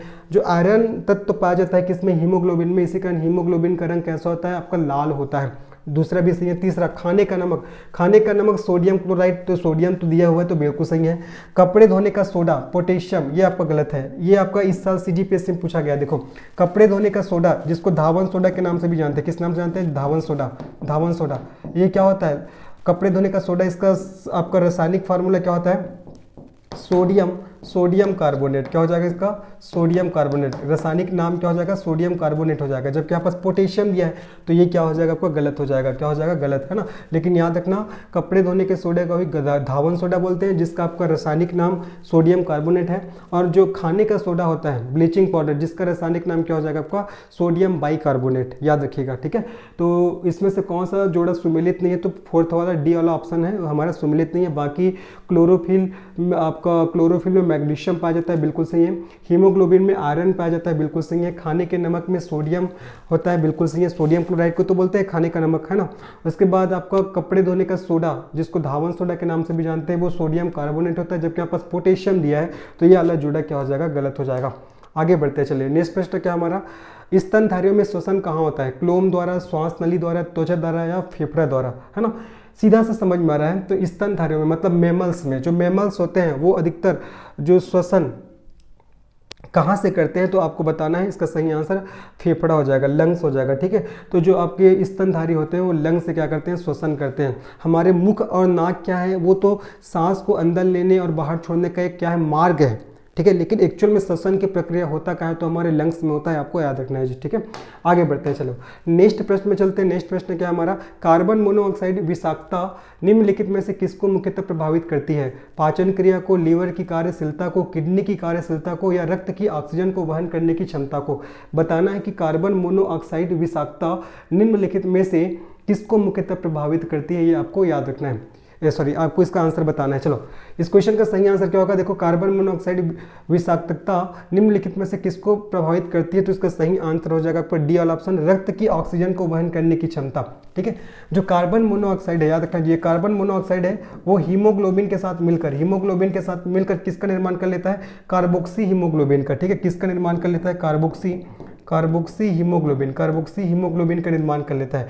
और ये जो कार्बोक्सी हीमोग्लोबिन है ये क्या करता है, ये रक्त की ऑक्सीजन को वहन करने की क्षमता को कम कर देता है। ठीक है, इससे क्या होता है, ब्रेन से रिलेटेड बहुत ज़्यादा इश्यूज प्रॉब्लम होने लग जाते हैं। ठीक है, तो इस क्वेश्चन का सही आंसर डी हो जाएगा। तो कार्बन मोनोऑक्साइड विषाक्तता निम्नलिखित में से किसको मुख्यतः प्रभावित करती है, तो रक्त के ऑक्सीजन को वहन करने की क्षमता को। क्यों? क्योंकि जो कार्बन मोनोऑक्साइड है ये आपका रक्त में उपस्थित हीमोग्लोबिन प्रोटीन के साथ मिलकर कार्बोक्सी हीमोग्लोबिन का निर्माण कर लेता है। ठीक है, जो क्या करता है, जो ऑक्सीजन के वहन करने की क्षमता को कम कर देता है। इसका सही आंसर आपका डी हो जाएगा। ठीक है, और जो हीमोग्लोबिन प्रोटीन है किस में पाया जाता है, ये ब्लड में पाया जाता है। किस में पाया जाता है, ब्लड में, जो क्या करता है हमारे पूरे बॉडी में ऑक्सीजन का सर्कुलेशन करता है, उसका परिवहन करता है। आगे बढ़ते हैं जी, चलो नेक्स्ट प्रश्न में चलते हैं। नेक्स्ट प्रश्न क्या है हमारा, देखिए हीमोग्लोबिन क्या है, अभी जैसे मैंने बताया पौधों की पत्तियों में पाया जाने वाला पदार्थ, पहला तो नहीं है। दूसरा, बोन मेरो में पाया जाने वाला पदार्थ नहीं। मानव रक्त में पाया जाने वाला पदार्थ, तो इसका सही आंसर क्या हो जाएगा आपका, सी ऑप्शन। ठीक है, ये इसका सही आंसर क्या हो जाएगा आपका, सी हो जाएगा। मानव रक्त में पाया जाने वाला पदार्थ, तो हीमोग्लोबिन क्या है, तो हीमोग्लोबिन मानव रक्त में पाया जाने वाला एक विशेष प्रकार का प्रोटीन है। और इसी हीमोग्लोबिन प्रोटीन के कारण ही क्या होता है, ऑक्सीजन का पूरा सर्कुलेशन होता है हमारे बॉडी में। ठीक है, इसका रंग कैसा होता है, तो लाल होता है, ये आपको याद रखना है जी। ठीक है, चलो आगे बढ़ते हैं। नेक्स्ट प्रश्न में बढ़ते हैं। हमारा नेक्स्ट प्रश्न क्या देखते हैं, रक्त ग्लूकोज स्तर सामान्यतः किससे व्यक्त किया जाता है, Hg पर mm है ना, और बी है आपका मिलीग्राम प्रति डेसीलीटर में, और सी है भाग प्रति मिलियन में, और डी है ग्राम प्रति लीटर में। आपको बताना है कि रक्त ग्लूकोज का स्तर सामान्यतः किसके द्वारा प्रदर्शित किया जाता है, व्यक्त किया जाता है। इसका सही आंसर आपको याद रखना है, इसका सही आंसर हो जाएगा जबकि आपका मिलीग्राम प्रति डेसीलीटर। ठीक है, क्या हो जाएगा इसका सही आंसर, मिलीग्राम प्रति डेसीलीटर। तो रक्त ग्लूकोज का स्तर है वो सामान्यतः किससे प्रदर्शित किया जाता है, तो आपका मिलीग्राम प्रति डेसीलीटर में। और रक्त के बारे में मैंने बताया ही है, रक्त हमारे शरीर का तरल संयोजी ऊतक है। ठीक है, और रक्त में जो हीमोग्लोबिन नामक प्रोटीन पाया जाता है। ठीक है, और ब्लड ग्रुप अर्थात रक्त के जो समूह होते हैं उसके फादर किसे माना गया है, तो लैंड स्टीनर को। ठीक है, लैंड स्टीनर को ब्लड ग्रुप के फादर के नाम से जाना जाता है, ये भी आपको ध्यान रखना है। चलो आगे बढ़ते हैं। नेक्स्ट क्वेश्चन क्या है, निम्नलिखित में से कौन सा सही है, शरीर में सारा रक्त किडनी के माध्यम से मिल जाता है। दूसरा, शरीर में सारा रक्त किडनी के माध्यम से गुजरता है। शरीर में सारा रक्त किडनी के माध्यम से शुद्ध होता है, या शरीर में सारा रक्त किडनी के माध्यम से बनता है। तो देखो, किडनी को जिसको गुर्दा के नाम से भी जाना जाता है, तो किडनी क्या करता है, ब्लड को प्योर करता है, मतलब शुद्ध करता है। ठीक है, किडनी के अंदर एक संरचना पाया जाता है जिसको बोलते हैं नेफ्रॉन। वही नेफ्रॉन क्या करता है, ब्लड को प्योर करने का अर्थात शुद्ध करने का कार्य करता है। तो जाहिर सी बात है इसका सही आंसर क्या होगा, शरीर में सारा रक्त किडनी के माध्यम से शुद्ध होता है। ठीक है, इसका सही आंसर क्या हो जाएगा आपका, सी वाला ऑप्शन। क्या हो जाएगा, सी वाला ऑप्शन। ठीक है, अगर ऐसा क्वेश्चन पूछेगा किडनी की इकाई, ठीक है, किडनी की इकाई क्या होता है, तो नेफ्रॉन आपको बताना है। क्या हो जाएगा, नेफ्रॉन हो जाएगा किडनी की इकाई। ठीक है, और अगर मस्तिष्क की इकाई अर्थात ब्रेन, ठीक है, ब्रेन की इकाई अगर ऐसा पूछेगा, ब्रेन की इकाई, तब आपको क्या बताना है, न्यूरॉन बताना है। क्या बताना है, न्यूरॉन। दोनों एक जैसा लगता है लेकिन अलग अलग ध्यान रखना। ठीक है, तो किडनी क्या करता है, ब्लड को प्योर करता है, प्योरीफाई करता है। ठीक है, किडनी के अंदर क्या पाया जाता है, नेफ्रॉन पाया जाता है, वही क्या करता है, ब्लड को प्योर करने का कार्य करता है। आगे बढ़ते हैं, चलिए नेक्स्ट प्रश्न में बढ़ते हैं। नेक्स्ट प्रश्न क्या है, मैंने देखो, शरीर का तापमान किसके द्वारा नियंत्रित होता है, थाइलेमस के द्वारा, हाइपोथैलेमस के द्वारा, सेरेबेलम के द्वारा, या मेडुला के द्वारा। अच्छा प्रश्न है, शरीर का तापमान किससे नियंत्रित होता है, तो इसका सही आंसर हो जाएगा आपका हाइपोथैलेमस। ठीक है, ये जो हाइपोथैलेमस है ना, ये हमारे ब्रेन में पाया जाता है। ठीक है, हाइपोथैलेमस जो ग्लैंड होता है ये हमारे ब्रेन में पाया जाता है, मस्तिष्क में पाया जाता है। और जो हाइपोथैलेमस है ये आपका हमारे शरीर के ताप को हमारे शरीर में भूख हो जाएगा, प्यास हो जाएगा, जो संवेदनाएं होती है, संवेदनाएं जैसे कि आपका प्रेम हो गया, प्रेम उसके बाद क्रोध हो गया, इन सभी को कंट्रोल कौन करता है, तो हाइपोथैलेमस करता है, जो कहाँ पाया जाता है, हमारे मस्तिष्क में पाया जाता है, हमारे ब्रेन में पाया जाता है। ठीक है, और हाइपोथैलेमस के बारे में एक चीज़ और ध्यान रखना है कि इसे सुपर मास्टर ग्लैंड के नाम से जानते हैं। किस नाम से, इसे सुपर मास्टर ग्लैंड के नाम से जाना जाता है। लेकिन कल के डेट में अगर आपसे ऐसा क्वेश्चन पूछता है कि मास्टर ग्लैंड किसे कहते हैं, मास्टर ग्लैंड, तो मास्टर ग्लैंड कहा जाता है जब का पीयूष ग्रंथि को, किसको, पीयूष ग्रंथि को, है ना, मास्टर ग्लैंड पीयूष ग्रंथि को कहते हैं, जबकि सुपर मास्टर ग्लैंड किसे कहा जाता है, आपका हाइपोथैलेमस को। ठीक है, हाइपोथैलेमस को सुपर मास्टर ग्लैंड कहते हैं, और मास्टर ग्लैंड किसे कहते हैं, पीयूष ग्रंथि को कहते हैं। ये आपको ध्यान रखना है। ये भी सब मैंने पूरा आपको जब बायोलॉजी का मैराथन क्लास पढ़ाया था, सब चीज़ को मैंने पूरा पढ़ाया हुआ है, डील किया हुआ है। तो अगर आपने उस वीडियो को नहीं देखा तो जाके देखिएगा। चलो तो शरीर का तापमान किसके द्वारा नियंत्रित होता है? तो हाइपोथैलेमस के द्वारा। हाइपोथैलेमस ताप, भूख, प्यास, संवेदनाएं, प्रेम, क्रोध, ये सब चीज़ को क्या करता है? कंट्रोल करता है, नियंत्रित करता है। और हाइपोथैलेमस को सुपर मास्टर ग्लैंड कहते हैं और आपका पीयूष ग्रंथि को मास्टर ग्लैंड कहा जाता है। दोनों ब्रेन में ही पाया जाता है। ठीक है, आगे बढ़ते हैं। निम्न में से किसकी कमी से मनुष्य में मधुमेह होता है? ग्लाइसिन, हीमोग्लोबिन, हिस्टामिन और इंसुलिन। अच्छा प्रश्न है ना। जो डायबिटीज़ की बीमारी होता है, जो मधुमेह की बीमारी होता है, वो किसकी कमी से होता है पूछा गया है। तो ग्लाइसिन से तो नहीं होता, हीमोग्लोबिन से भी नहीं होता, हिस्टामिन से भी नहीं होता। इसका सही आंसर इंसुलिन हो जाएगा। ठीक है, इंसुलिन। तो जब हमारे शरीर में इंसुलिन नामक हार्मोन की कमी होता है तो यही इंसुलिन नामक हार्मोन क्या करता है? देखो पहले समझिए, ये जो इंसुलिन नामक हार्मोन क्या करता है? हमारे शरीर में उपस्थित अतिरिक्त ग्लूकोज, ठीक है, अतिरिक्त ग्लूकोज को किस में कन्वर्ट कर देता है? ग्लाइकोजन में। अतिरिक्त ग्लूकोज को ग्लाइकोजन में कन्वर्ट करता है। ग्लाइकोजन में क्या करता है? कन्वर्ट करता है।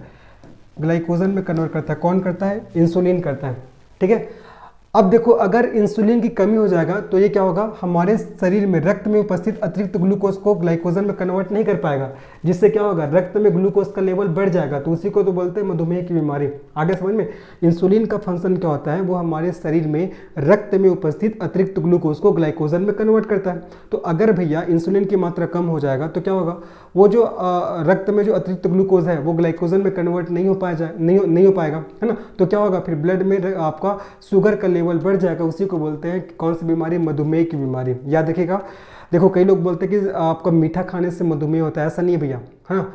आपका जब हमारे शरीर में इंसुलिन नामक हार्मोन की मात्रा कम होता है तब मधुमेह होता है ना। मीठा खाने से मधुमेह नहीं होता। हाँ, लेकिन ये प्रिकॉशंस लिया जाता है कि जिसको डायबिटीज़ हो गया, जिसको मधुमेह हो गया, उसको मीठा नहीं खाने का सलाह दिया जाता है। लेकिन इसका मतलब ये मत समझ लीजिएगा कि जो मीठा खाने से मधुमेह होता है। ठीक है, चलो आगे बढ़ते हैं। तो किसकी कमी से मनुष्य में मधुमेह होता है? इंसुलिन, है ना। इंसुलिन हार्मोन अतिरिक्त ग्लूकोज को ग्लाइकोजन में कन्वर्ट करता है। किस में उपस्थित? रक्त में उपस्थित। याद रखना इसको, रक्त में उपस्थित, है ना। रक्त में उपस्थित अतिरिक्त ग्लूकोज को ग्लाइकोजन में कन्वर्ट करता है। अब अगर इंसुलिन की मात्रा कम हो जाएगा तो रक्त में उपस्थित अतिरिक्त ग्लूकोज ग्लाइकोजन में कन्वर्ट नहीं हो पाएगा, जिससे रक्त में ग्लूकोज की मात्रा बहुत ज़्यादा बढ़ जाएगा, जिससे कौन सी बीमारी हो जाएगा? मधुमेह की बीमारी हो जाएगा। आप लोग को समझ में आ गया होगा। आगे बढ़ते हैं भैया, आगे नेक्स्ट क्वेश्चन में चलते हैं। आयोडीन युक्त नमक उपयोगी होता है क्योंकि यह पाचन को बढ़ाता है, रोगों के लिए प्रतिरोधक वृद्धि करता है, थायराइड ग्रंथि का नियंत्रण करता है। उपयुक्त सभी।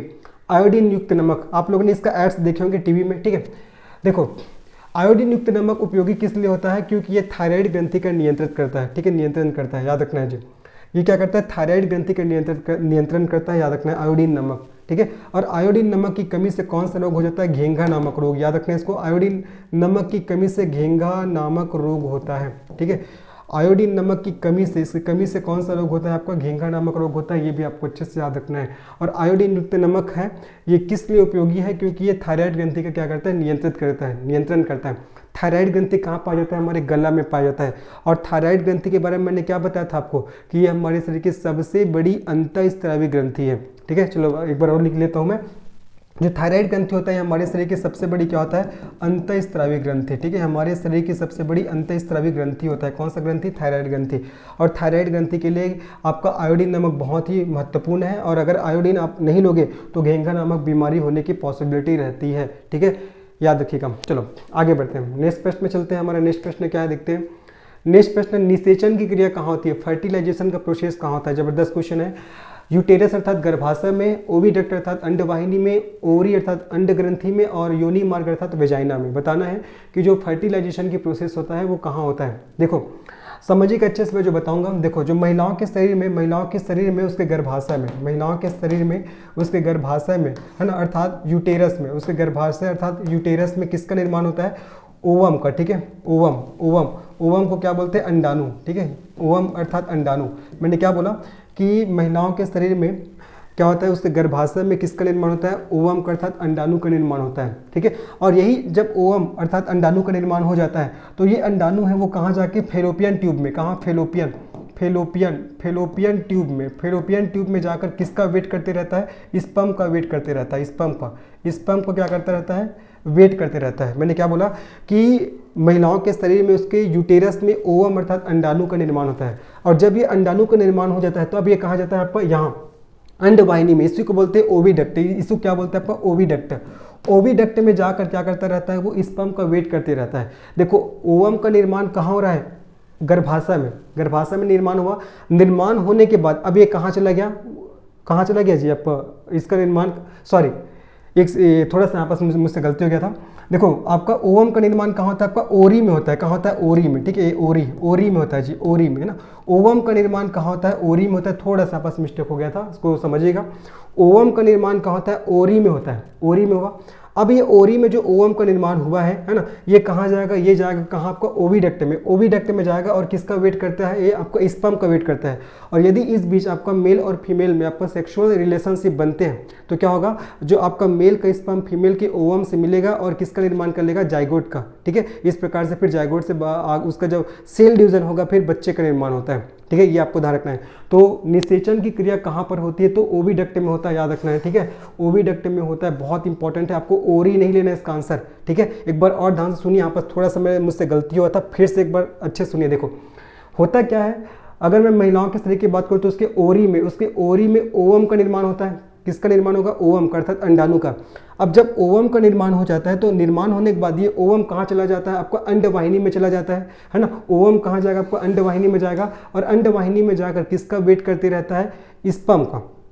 किसका वेट करते रहता है, स्पर्म का। और अगर इस बीच आपका मेल और फीमेल में आपका लैंगिक संबंध बनते हैं तो जो मेल का जो स्पर्म है फीमेल के जो किसको, ओवम को क्या करता है, फर्टिलाइज करता है ना। ये उसके बाद क्या होगा, फर्टिलाइज होगा तो क्या होगा जी, जाइगोट का निर्माण होगा, जाइगोट से फिर बच्चा बनेगा, है ना। तो याद रखना है, ओवम का निर्माण ओरी में होगा लेकिन फर्टिलाइजेशन की क्रिया कहाँ होगा, आपका ओविडक्ट में होगा। ये आपको याद रखना है ना। चलो आगे बढ़ते हैं, नेक्स्ट प्रश्न में चलते हैं। हमारा नेक्स्ट प्रश्न क्या देखते हैं, नेक्स्ट प्रश्न है, अब देखो हमने बायो के जो महत्वपूर्ण प्रश्न थे हमने कंप्लीट कर लिए 20 क्वेश्चन। अब हम लोग फिजिक्स के क्वेश्चन करेंगे। ऊष्मा की इकाई निम्नलिखित में से कौन सी नहीं है। अब थोड़ा सा मैं स्पीड चलूंगा क्योंकि अभी हम लोग को 100 क्वेश्चन सॉल्व करने के लिए अभी तक हमने 20 क्वेश्चन ही सॉल्व किए हैं, लंबा हो जाएगा क्लास। ऊष्मा की इकाई निम्नलिखित में से कौन सी नहीं है, कैलोरी, सेंटीग्रेड, अर्ग या जूल। देखो आपको पूछा गया कि ऊष्मा की इकाई कौन सी नहीं है। देखो कैलोरी तो है, अर्ग भी है, जूल भी है, सेंटीग्रेड नहीं है। सेंटीग्रेड किसकी इकाई है, तापमान की इकाई है, ठीक है। ये आपका तापमान की इकाई है, याद रखना है। सेंटीग्रेड किसकी इकाई है, टेम्परेचर अर्थात तापमान की इकाई है। जबकि आपको कैलोरी, अर्ग और जूल ये किसकी इकाई है, ऊष्मा की इकाई है। तो इसका सही आंसर क्या हो जाएगा, आपका बी ऑप्शन हो जाएगा, ठीक है। चलिए आगे बढ़ते हैं, नेक्स्ट प्रश्न में चलते हैं। नेक्स्ट प्रश्न हमारा क्या, देखो निम्नलिखित में से कौन सा एक सुमेलित नहीं है, कौन सा एक जोड़ा है सुमेलित नहीं है, पूछा गया है। डेसिबल ध्वनि की प्रबलता की इकाई, बिल्कुल सही है। डेसिबल से ध्वनि की प्रबलता को मेजर किया जाता है। अश्व शक्ति की इकाई होता है, बिल्कुल सही है। एक तो पता होगा, एक अश्व शक्ति इक्वल टू कितना होता है आपका, 746 वाट होता है। कितना होता है, 746 वाट एक अश्व शक्ति बराबर, है ना। तो अश्व शक्ति की इकाई है, बिल्कुल सही है। समुद्री मील नौ संचालन में दूरी की इकाई है, ये भी आपका बिल्कुल सही है, ठीक है। सेल्सियस ऊष्मा की इकाई है, नहीं भैया, सेल्सियस तो आपका तापमान की इकाई है। किसकी इकाई है, ये तापमान की, ठीक है। सेल्सियस तापमान की इकाई है, ये आपको याद रखना है, सेल्सियस तापमान की इकाई है। तो ये आपका चौथा वाला जो ऑप्शन है ये क्या हो जाएगा, गलत हो जाएगा। बाकी पहला, दूसरा और तीसरा सही है। डेसिबल के द्वारा ध्वनि की तीव्रता को मापा जाता है, ठीक है। उसके बाद अश्व शक्ति की इकाई है ना। उसके बाद आपका समुद्री मील से नौ संचालन में दूरी का मापन किया जाता है, अर्थात जो समुद्री मील है वो नौ संचालन में दूरी की इकाई है, ठीक है। आगे बढ़ते हैं हमारा नेक्स्ट प्रश्न क्या है, देखते हैं।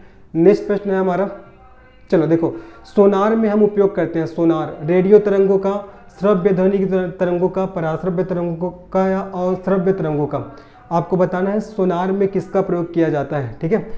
इस क्वेश्चन का सही आंसर क्या हो जाएगा, इसका सही आंसर हो जाएगा आपका पराश्रव्य तरंगों का। किसका, पराश्रव्य तरंगों का, ठीक है। सोनार का फुल फॉर्म देखा जाए तो क्या होगा, सोनार का, ठीक है। सोनार का फुल फॉर्म हो जाएगा आपका साउंड नेविगेशन। एक क्वेश्चन पूछा गया ना, sound navigation sound navigation and ranging इसका फुल फॉर्म होता है, ठीक है। और सोनार में किसका उपयोग करते हैं, पराश्रव्य तरंगों का उपयोग किया जाता है। और सोनार के माध्यम से जो समुद्र के अंदर छिपी हुई जो वस्तुएं होती है उसकी स्थिति का पता लगाया जाता है, ठीक है। और सोनार का फुल फॉर्म क्या होता है आपका, साउंड नेविगेशन एंड रेंजिंग, ठीक है। आपका 9 संचालकों के द्वारा सोनार का उपयोग किया जाता है, जिसमें पराश्रव्य तरंगों की मदद से समुद्र के अंदर जो वस्तुएं छिपी होती है ना उनका स्थिति का पता लगाया जाता है। चलो आगे बढ़ते हैं, नेक्स्ट प्रश्न में चलते हैं। नेक्स्ट प्रश्न क्या है, राडार उपयोग में आता है प्रकाश तरंगों द्वारा वस्तुओं का पता लगाने में, ध्वनि तरंगों को परावर्तित कर वस्तुओं का पता लगाने में, रेडियो तरंगों द्वारा वस्तुओं की स्थिति ज्ञात करने में और वर्षा करने वाले बादलों का पीछा करने में। ठीक है, तो राडार का आपको उपयोग बताना है। इसका सही आंसर क्या होगा? इसका सही आंसर हो जाएगा आपका सी ऑप्शन, रेडियो तरंगों द्वारा वस्तुओं की स्थिति ज्ञात करने में। इसका सही आंसर क्या होगा? रेडियो तरंगों द्वारा वस्तुओं की स्थिति ज्ञात करने में। ठीक है, चलो आगे बढ़ते हैं। नेक्स्ट प्रश्न क्या हमारे, देखिए नेक्स्ट प्रश्न है, न्यूटन की गति का पहला नियम क्या है? तो न्यूटन की गति के पहले नियम को तो जड़त्व के नियम के नाम से जानते हैं, है ना। और आपने पढ़ा भी होगा, कोई भी वस्तु स्थिर है तो वो स्थिर रहेगी, और कोई वस्तु गति कर रही है तो गति करती रहेगी जब तक उसमें कोई एक्सटर्नल फोर्स अप्लाई ना किया जाए। इसी को आपको जड़त्व का नियम के नाम से भी जाना जाता है। ठीक है, तो न्यूटन की गति का पहला नियम किस नाम से जाना जाता है? तो आपको जड़ता के नियम के नाम से। ठीक है, तो इसका सही आंसर बी ऑप्शन हो जाएगा। तो न्यूटन की गति का पहला नियम है वो जड़त्व के नियम के नाम से जाना जाता है। अर्थात कोई वस्तु अगर स्थिर है तो वो स्थिर रहेगी, गति कर रही है तो गति करती रहेगी जब तक उसमें कोई एक्सटर्नल फोर्स अप्लाई न किया जाए। ठीक है, चलो आगे बढ़ते हैं। अब देखो यहाँ पास एक न्यूमेरिकल क्वेश्चन है, न्यूमेरिकल क्वेश्चन भी पूछा जाएगा आपको एग्जाम में। देखो, दो समान द्रव्यमान की वस्तुओं की गतिज ऊर्जाओं का अनुपात 4:9 है, तो उनके वेगों का अनुपात क्या होगा? ठीक है, दो समान द्रव्यमान की वस्तुओं की गतिज ऊर्जाओं का अनुपात, है ना, गतिज ऊर्जाओं का अनुपात दिया हुआ है, अर्थात आपका K1/K2 का वैल्यू कितना दिया हुआ है? 4/9 दिया हुआ है। ठीक है, गतिज ऊर्जा को आपको K से प्रदर्शित करते हैं। यहाँ पर दो समान द्रव्यमान की वस्तु दिया है तो मैंने दो ले लिया, K1 और K2, और इसका रेशियो कितना दिया है? 4/9, है ना, इतना दिया है, 4/9 दिया है इसका रेशियो। अब पूछा जा रहा है कि उनके वेगों का अनुपात क्या होगा? ठीक है, वेगों का अनुपात क्या होगा? तो देखो आपका K1 इज इक्वल टू क्या हो जाएगा? 1/2 mv1 का स्क्वायर, और K2 इक्वल टू क्या हो जाएगा? 1/2 mv2 का स्क्वायर, है ना। वेगों का अनुपात पूछा जा रहा है, मतलब v1 और v2 का अनुपात पूछा जा रहा है। ठीक है, अब देखो, अब इसका अनुपात निकालने के लिए क्या करेंगे हम लोग? K1/K2 इक्वल टू क्या होगा आपका? देखो K1 का वैल्यू क्या है? 1/2 mv1 का स्क्वायर अपॉन 1/2 mv2 का स्क्वायर, ये हो जाएगा। ठीक है, अब देखो K1 और K2 का वैल्यू यहाँ पास पुट कर दो। K1 और K2 का वैल्यू 4/9 है, 4/9, है ना। और इधर देखो ये 1/2 कट गया, m भी कट गया, क्या बचा? v1 का स्क्वायर अपॉन v2 का स्क्वायर, ये बचा ना, v1 का स्क्वायर अपॉन v2 का स्क्वायर। अब क्या होगा जी, हमको v1 और v2 का वैल्यू निकालना है, तो स्क्वायर इधर आके इसका रूट बन जाएगा, तो क्या हो जाएगा आपस 4 का क्या हो जाएगा आपका 2, और 9 का क्या हो जाएगा आपका 3 हो जाएगा। ठीक है, ये तो 2/3। इसका सही आंसर क्या होगा आपका? सी ऑप्शन, ये 2/3। तो दो समान द्रव्यमान की वस्तुओं की गतिज ऊर्जाओं का अनुपात 4/9 है, तो उसके वेगों का अनुपात कितना होगा? तो 2/3 होगा। ये आपको याद रखना है, फार्मूला बस इसको याद करना है। K1/K2 का वैल्यू तो दिया हुआ है 4/9, तो K1 इक्वल टू क्या होता है? 1/2 m1 का स्क्वायर, और K2 इक्वल टू 1/2 mv2 का स्क्वायर हो जाएगा, है ना। K1 इक्वल टू 1/2 mv1 का स्क्वायर, और K2 इक्वल टू 1/2 mv2 का स्क्वायर। फिर हमने क्या किया? इस फार्मूला में इसको पुट अप कर दिया, फिर हमने इसके आंसर्स निकाल दिए। ठीक है, चलो आगे बढ़ते हैं। इसका सही आंसर सी हो जाएगा। आगे बढ़ते हैं। नेक्स्ट प्रश्न क्या? देखो नेक्स्ट प्रश्न है, भारहीनता होती है। ठीक है, भारहीनता कब होगी? ए ऑप्शन है गुरुत्वाकर्षण की शून्य स्थिति में, बी है जब गुरुत्वाकर्षण घटता है, और सी है निर्वात की स्थिति में, और डी है उपरोक्त में से कोई नहीं। तो भारहीनता कब होती है ये आपको बताना है। इसका सही आंसर हो जाएगा, इसका सही आंसर हो जाएगा आपको गुरुत्वाकर्षण शून्य की स्थिति में। अगर गुरुत्वाकर्षण है वो आपका शून्य हो जाएगा तो भारहीनता होती है, ये आपको ध्यान रखना है। ठीक है, भारहीनता महसूस किया जाता है अगर गुरुत्वाकर्षण है वो शून्य हो जाता है तब। इसका सही आंसर आपका ए हो जाएगा। चलिए आगे बढ़ते हैं, नेक्स्ट प्रश्न में चलते हैं। साबुन के बुलबुले के अंदर का दाब, ऑप्शन है ए है वायुमंडलीय दाब से अधिक होता है, वायुमंडलीय दाब से कम होता है, सी है वायुमंडलीय दाब के बराबर होता है, और डी है वायुमंडलीय दाब का आधा होता है। तो इसका सही आंसर क्या होगा? साबुन के बुलबुले के अंदर का दाब क्या होता है? वायुमंडलीय दाब से अधिक होता है। इसका सही आंसर हो जाएगा ए ऑप्शन, वायुमंडलीय दाब से अधिक होता है। ठीक है, साबुन के जो बुलबुले के अंदर का जो दाब होता है ना, प्रेशर होता है, वो आपका वायुमंडलीय दाब से अधिक होता है। इसीलिए तो क्या होता है, साबुन के बुलबुले के जो घोल है ना, अगर उसका जो बुलबुला होता है वो बहुत बड़ा बड़ा होता है। साबुन का जो घोल होता है उसका अगर बुलबुला देखोगे तो बहुत बड़ा बड़ा होता है। क्यों? क्योंकि उसका जो आपका अंदर का जो दाब है वो वायुमंडलीय दाब से अधिक होता है, ये आपको याद रखना है। ठीक है, आगे बढ़ते हैं, नेक्स्ट प्रश्न में चलते हैं। नेक्स्ट प्रश्न क्या है हमारा? लोहे की कील पारे पर क्यों तैरती है जबकि वह पानी में डूब जाती है? ऑप्शन है ए है लोहे की पारे से रासायनिक क्रिया की प्रवृत्ति पानी की तुलना में कम होने के कारण, बी लोहे का भार पानी से अधिक है तथा पारे से कम, और सी लोहे का घनत्व तो पानी से अधिक है तथा पारे से कम, और डी है पारा पानी से भारी होता है। बताना है कि लोहे की कील पारे पर क्यों तैरती है जबकि वह पानी में डूब जाती है। इसका सही आंसर क्या होगा? क्योंकि जो लोहे का जो घनत्व होता है ना जी, वो पानी से अधिक है और पारे से क्या होता है? कम होता है। ठीक है, याद रखना है जो लोहे का लोहे का जो घनत्व होता है ये किससे अधिक है, ये आपका पानी से अधिक होता है, पानी से अधिक होता है। लेकिन वही अगर मैं बात करूँ मरकरी अर्थात पारा, तो पारा से क्या होता है आपका कम होता है, किसका घनत्व, लोहे का घनत्व। इसीलिए क्या होता है, लोहे का जो किल होता है वो पारे पर तैरता है, जबकि पानी में क्या हो जाता है आपका डूब जाता है। ठीक है, इसका मेन रीजन आपका सी वाला ऑप्शन। चलो आगे बढ़ते हैं, नेक्स्ट प्रश्न में चलते हैं। नेक्स्ट प्रश्न क्या, देखो सूर्य का प्रकाश पृथ्वी पर पहुंचता है, ऑप्शन दिया है 5 मिनट में, 6 मिनट में, 8 मिनट में, 10 मिनट में, है ना। सूर्य के प्रकाश को पृथ्वी तक पहुंचने में लगभग 499 सेकंड लग जाते हैं। कितने, 499 सेकंड लग जाते हैं, ये आपको ध्यान रखना है। मतलब अगर देखा जाए तो कितना हो जाएगा, वही 8.3 मिनट, कितना हो जाएगा 8.3 मिनट, इतना। तो देख लो ऑप्शन इसके नियर है कि नहीं है, 5 मिनट तो नहीं आएगा, 6 मिनट नहीं आएगा, इसका सही आंसर आपका 8 मिनट आएगा। ठीक है, क्या आएगा इसका सही आंसर 8 मिनट। ठीक है, चलो आगे बढ़ते हैं, नेक्स्ट प्रश्न में चलते हैं। हमारा नेक्स्ट प्रश्न क्या, देखो हमारा नेक्स्ट प्रश्न है, देखिए प्रकाश तरंगों के वायु से कांच में जाने पर जो चर पर प्रभावित होता है वे क्या है। ठीक है, मतलब प्रकाश तरंग है वो वायु से कांच में प्रवेश कर रहा है, तो कौन सा वेरिएबल है वो क्या होगा आपका, चेंज होगा, प्रभावित होगा। ऑप्शन ए है तरंग दैर्ध्य, आवृत्ति और वेग, बी है वेग और आवृत्ति, सी है तरंग दैर्ध्य और आवृत्ति, और डी है तरंग दैर्ध्य और वेग। ठीक है, तो जब प्रकाश एक माध्यम से दूसरे माध्यम में जाता है तो क्या होता है, उसका तरंग दैर्ध्य और उसका वेग क्या हो जाता है, उसका चेंज हो जाता है। ठीक है, उसका जो वेवलेंथ है और जो वेलोसिटी है वो चेंज हो जाता है। ठीक है, लेकिन उसका आवृत्ति सेम होता है, आवृत्ति तो सेम रहेगा, लेकिन उसका जो तरंग दैर्ध्य और उसका वेग है वो क्या हो जाता है, वो प्रभावित होता है। ठीक है, तो इस क्वेश्चन का सही आंसर हमारा डी हो जाएगा। तो जब प्रकाश तरंग वायु से कांच में प्रवेश करेगा, है ना, तो उसका तरंग दैर्ध्य और वेग क्या होगा आपका, प्रभावित होगा, जबकि जो आवृत्ति पे कोई प्रभाव नहीं पड़ता है। आगे बढ़ते हैं, नेक्स्ट प्रश्न में चलते हैं। नेक्स्ट प्रश्न क्या हमारा, नेक्स्ट प्रश्न है एक कटा हुआ हीरा क्यों जगमगाता है ना। एक कटा हुआ हीरा क्यों जगमगाता है, ए इनकी आणविक संरचना के कारण, बी प्रकाश के शोषण के कारण, सी पूर्ण आंतरिक परावर्तन के कारण, और डी कुछ अन्य निहित गुण के कारण। इस क्वेश्चन का सही आंसर क्या होगा, ये भी कई बार पूछा गया है।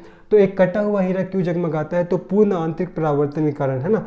कटा हुआ हीरा में कई बार क्या होता है, पूर्ण आंतरिक परावर्तन होता है, और इसी पूर्ण आंतरिक परावर्तन होने के कारण कटा हुआ हीरा क्या होता है, जगमगाता है। तो इसका सही आंसर आपका सी ऑप्शन हो जाएगा। आगे बढ़ते हैं, नेक्स्ट प्रश्न में चलते हैं। नेक्स्ट प्रश्न क्या हमारा, देखिए कथन और कारण दिया गया है। कथन ये बोल रहा है कि खतरे का सिग्नल लाल रंग का बनाया जाता है, बिल्कुल सही, आप लोगों ने देखा भी होगा, जो खतरे का सिग्नल होता है ना वो लाल रंग का होता है। कारण बोला जा रहा है कि लाल रंग का प्रकीर्णन सबसे कम होता है, तो भैया कारण भी तो सही है ना।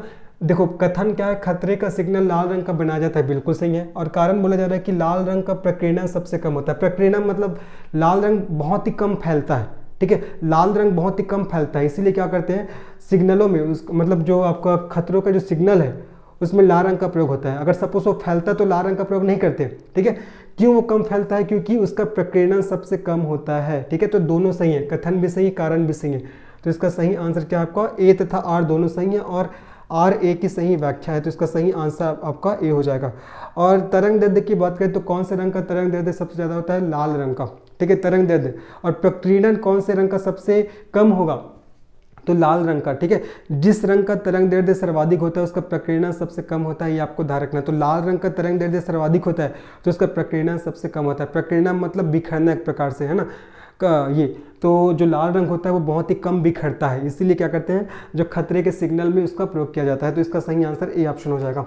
आगे बढ़ते हैं, नेक्स्ट प्रश्न में जोड़ते हैं। नेक्स्ट प्रश्न क्या, देखो कार के पीछे आने वाला यातायात को देखने के लिए निम्नलिखित प्रकार के दर्पणों में से किसका उपयोग होता है। सभी ने देखा ही होगा, सब कार वगैरह चलाते होंगे, गाड़ी वगैरह चलाते होंगे, तो पता ही होगा।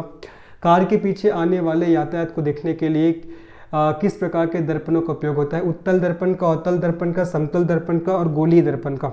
इसका सही आंसर हो जाएगा उत्तल दर्पण का, क्योंकि उत्तल दर्पण से किसी वस्तु का आभासी, ठीक है, किसी वस्तु का आपका आभासी हो जाएगा। ठीक है, आभासी, उसके बाद आपका और वस्तु से छोटा, आभासी, उसके बाद वस्तु से छोटा क्या बनता है, प्रतिबिंब का निर्माण होता है। ठीक है, ये तो कार के पीछे आने वाले यातायात को देखने के लिए किस प्रकार के दर्पण का उपयोग करते हैं, तो उत्तल दर्पण का प्रयोग किया जाता है। इससे आभासी और छोटा क्या बनता है, प्रतिबिंब का निर्माण होता है। ठीक है, आगे बढ़ते हैं, चलो नेक्स्ट प्रश्न में चलते हैं। नेक्स्ट प्रश्न क्या है, ताप स्थायी स्थिर बनाए रखने का एक साधन है। ताप स्थायी स्थिर बनाए रखने का साधन है, मतलब किसको स्थिर बना के रखा जाता है ताप स्थायी के माध्यम से। ताप स्थायी को इंग्लिश में थर्मोस्टेट बोलते हैं। ऑप्शन ए है करेंट, बी है टेम्परेचर और सी है प्रेशर और डी है आपका हीट रेडिएशन अर्थात ऊष्मा विकिरण। बताना है कि ताप स्थायी है वो किसको स्थिर बना कर रखता है। इसका सही आंसर क्या हो जाएगा, टेम्परेचर को, है ना। जनरली जो रेफ्रिजरेटर में आपका ताप स्थायी का प्रयोग किया जाता है और ये क्या करता है, ये टेम्परेचर को ना आपका स्थिर बनाकर रखता है। क्या करता है, टेम्परेचर को स्थिर बनाकर रखता है। ये आपको अच्छे से याद रखना है जी, ठीक है। आगे बढ़ते हैं, नेक्स्ट प्रश्न में चलते हैं। नेक्स्ट प्रश्न क्या हमारा, देखो, तेज हवा वाली रात्रि में ओस नहीं बनती, क्यों? वाष्पीकरण की दर तेज हो जाती है, हवा में नमी कम होती है, तापमान ऊंचा रहता है या आकाश साफ नहीं होता। तो तेज हवा वाली रात्रि में ओस क्यों नहीं बनता? क्यों नहीं बनता? क्योंकि वाष्पीकरण की दर क्या हो जाती है, तेज हो जाती है। और जब वाष्पीकरण की दर तेज होती है ना, तो ओस भी क्या हो जाता है, वाष्पीकृत हो जाता है।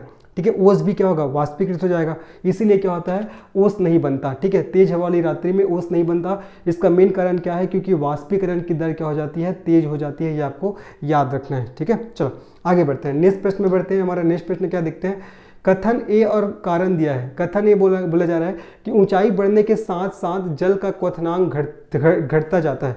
तो पहला कथन तो बिल्कुल सही है भैया, है ना।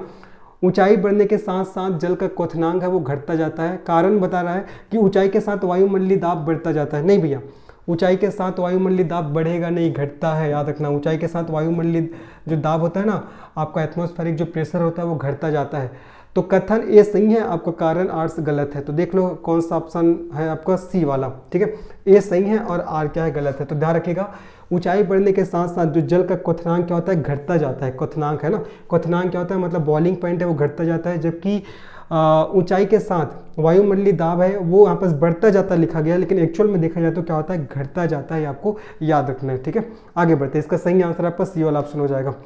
आगे बढ़ते हैं, नेक्स्ट प्रश्न क्या देखते हैं, निम्नलिखित में से किस एक प्रकार की तरंगों का प्रयोग रात्रि दृष्टि उपकरण में किया जाता है? कई बार पूछा गया क्वेश्चन है। रेडियो तरंग, सूक्ष्म तरंग, अवरक्त तरंग या उपयुक्त में से कोई नहीं। तो किस एक प्रकार की तरंगों का प्रयोग रात्रि दृष्टि उपकरण में किया जाता है? जनरली ना जो आपका पुलिस लोग होते हैं, सैनिक लोग होते हैं, इसका प्रयोग करते हैं।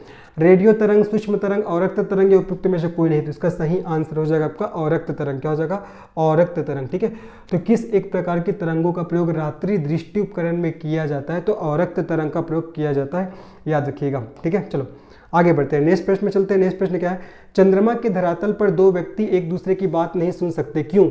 ऑप्शन ए है आपका, चंद्रमा पर उनके कान काम करना बंद कर देते हैं। बी, चंद्रमा पर वायुमंडल नहीं है। सी, चंद्रमा पर वे विशेष प्रकार के अंतरिक्ष सूट पहनते रहते हैं। और डी, चंद्रमा पर ध्वनि बहुत ही मंद गति से चलती है। बताना है कि चंद्रमा के धरातल पर दो व्यक्ति एक दूसरे की बात नहीं सुन सकते, क्यों? देखिए, ध्वनि के संचरण के लिए क्या होना चाहिए, माध्यम की आवश्यकता होती है। ठीक है, ध्वनि बिना माध्यम के संचरण नहीं कर सकता। अब अगर मैं देखूँ चंद्रमा में तो वायुमंडल ही नहीं है भैया। चंद्रमा में वायुमंडल ही नहीं है तो ध्वनि कैसे संचरण करेगा? ठीक है, तो चंद्रमा पर उसके कान काम करना बंद कर देते, ये तो गलत हो जाएगा। चंद्रमा पर वायुमंडल नहीं है, इसका सही आंसर होगा। ठीक है मैंने क्या बोला कि ध्वनि के संचरण के लिए माध्यम की आवश्यकता होती है, जबकि चंद्रमा में तो वायुमंडल ही नहीं है, तो ध्वनि संचरण ही कैसे करेगा, है ना। इसका सही आंसर आपका बी हो जाएगा। तो चंद्रमा के धरातल पर दो व्यक्ति एक दूसरे की बात नहीं सुन सकते, क्यों? क्योंकि चंद्रमा पर वायुमंडल ही नहीं है। ये आपको याद रखने हैं। आगे बढ़ते हैं भैया। चमगादड़ अंधेरी रात्रों में उड़ सकते हैं और अपना शिकार भी कर सकते हैं, इसका कारण क्या है? उनकी आंखों के तारे बड़े होते हैं। नहीं भैया, गलत है ये, है ना। उनकी रात्रि दृष्टि बहुत अच्छी होती है, ये भी गलत है।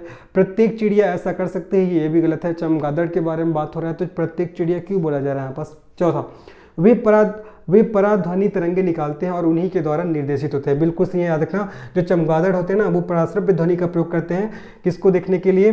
अपने रास्तों को देखने के लिए। ठीक है, तो इसका सही आंसर क्या हो जाएगा आपका? डी हो जाएगा। तो चमगादड़ अंधेरी रात्रों में उड़ सकते हैं और अपना शिकार भी कर सकते हैं। इसका कारण क्या है? क्योंकि वे पराश्रव्य तरंगी निकालते हैं और उन्हीं के द्वारा क्या करते हैं, वो निर्देशित होते हैं। ठीक है, इसका सही आंसर आपका डी हो जाएगा। आगे बढ़ते हैं, नेक्स्ट प्रश्न में चलते हैं। नेक्स्ट प्रश्न क्या देखते हैं, डेसिबल इकाई का प्रयोग किया जाता है प्रकाश की तीव्रता मापने में। नहीं भैया, प्रकाश की तीव्रता मापने में तो लक्स मीटर का प्रयोग होता है। ध्वनि की तीव्रता मापने में, भूकंप का कांति मान नापने में उपयुक्त में से कोई नहीं। भूकंप को मापने के लिए तो रिक्टर पैमाना या सिस्मोग्राफ का प्रयोग किया जाता है। तो ध्वनि की तीव्रता मापने में किसका प्रयोग होता है? आपका डेसिबल इकाई का प्रयोग होता है। तो इसका सही आंसर आपका ए हो जाएगा। ठीक है, तो डेसिबल इकाई का प्रयोग किस लिए किया जाता है? ध्वनि की तीव्रता को मेजर करने के लिए, मापने के लिए किया जाता है। आगे बढ़ते हैं, चलिए नेक्स्ट क्वेश्चन में चलते हैं। विद्युत मोटर में क्या होता है, ऊष्मा को विद्युत ऊर्जा में बदला जाता है, या विद्युत ऊर्जा को ऊष्मा में बदला जाता है, या विद्युत ऊर्जा को यांत्रिक ऊर्जा में बदला जाता है, या आपका यांत्रिक ऊर्जा को विद्युत ऊर्जा में बदला जाता है। तो जो विद्युत मोटर होता है, विद्युत मोटर में जो विद्युत ऊर्जा होती है उसी को यांत्रिक ऊर्जा में बदला जाता है। तो ये आपका सी वाला ऑप्शन सही रहेगा। ठीक है, विद्युत मोटर में क्या होता है, विद्युत ऊर्जा को यांत्रिक ऊर्जा में बदला जाता है, सी ऑप्शन हमारा सही होगा। ठीक है, जबकि आपका जो डायनेमो होता है, डायनेमो, ठीक है, डायनेमो होता है, डायनेमो में क्या होता है, यांत्रिक ऊर्जा को विद्युत ऊर्जा में बदला जाता है। लेकिन यहाँ पास विद्युत मोटर की बात हो रहा है, तो विद्युत मोटर विद्युत ऊर्जा को यांत्रिक ऊर्जा में बदलता है, जबकि जो डायनेमो होता है ये यांत्रिक ऊर्जा को विद्युत ऊर्जा में बदलता है। इसको आपको अच्छे से याद रखने हैं। ठीक है, आगे बढ़ते हैं, चलिए नेक्स्ट क्वेश्चन में चलते हैं। नेक्स्ट क्वेश्चन क्या है, अब देखिए हमने फिजिक्स के क्वेश्चन भी सॉल्व कर लिए, अब हम लोग केमिस्ट्री के 20 क्वेश्चन सॉल्व करेंगे। देखो, परमाणु नाभिक किसने खोजा था। ठीक है, तो परमाणु की जो नाभिक है इसकी खोज किसने किया था, तो ऑप्शन है रदरफोर्ड, आइंस्टीन, डाल्टन और थॉमसन। इसका सही आंसर क्या हो जाएगा, रदरफोर्ड हो जाएगा। ठीक है, रदरफोर्ड के द्वारा परमाणु के नाभिक की खोज किया गया था, ये आपको याद रखना है। ठीक है, और जैसे कि इलेक्ट्रॉन की खोज किसने किया था, तो जे थॉमसन ने किया था। प्रोटॉन का गोल्डस्टीन ने किया था, न्यूट्रॉन का चैडविक ने किया था। ये सबको भी आपको याद रखना है, बार बार क्वेश्चन आते हैं। ठीक है, तो यहाँ पर पूछा गया कि परमाणु नाभिक किसके द्वारा खोजा गया था, तो रदरफोर्ड हो जाएगा। आगे बढ़ते हैं, चलो आगे बढ़ते हैं। परमाणु में कक्षों को भरने का क्रम नियंत्रित होता है ऑफ-बाउ सिद्धांत द्वारा, हाइजेनबर्ग के निश्चितता के सिद्धांत द्वारा, हुंड के नियम द्वारा और पाउली के अपवर्जन सिद्धांत द्वारा। तो परमाणु में जो कक्षक को भरा जाता है, जैसे आपने केमिस्ट्री में बनाया होगा जी 1s 2s 2p ऐसा बनाया होगा, है ना, जो इलेक्ट्रॉन को भरते हैं।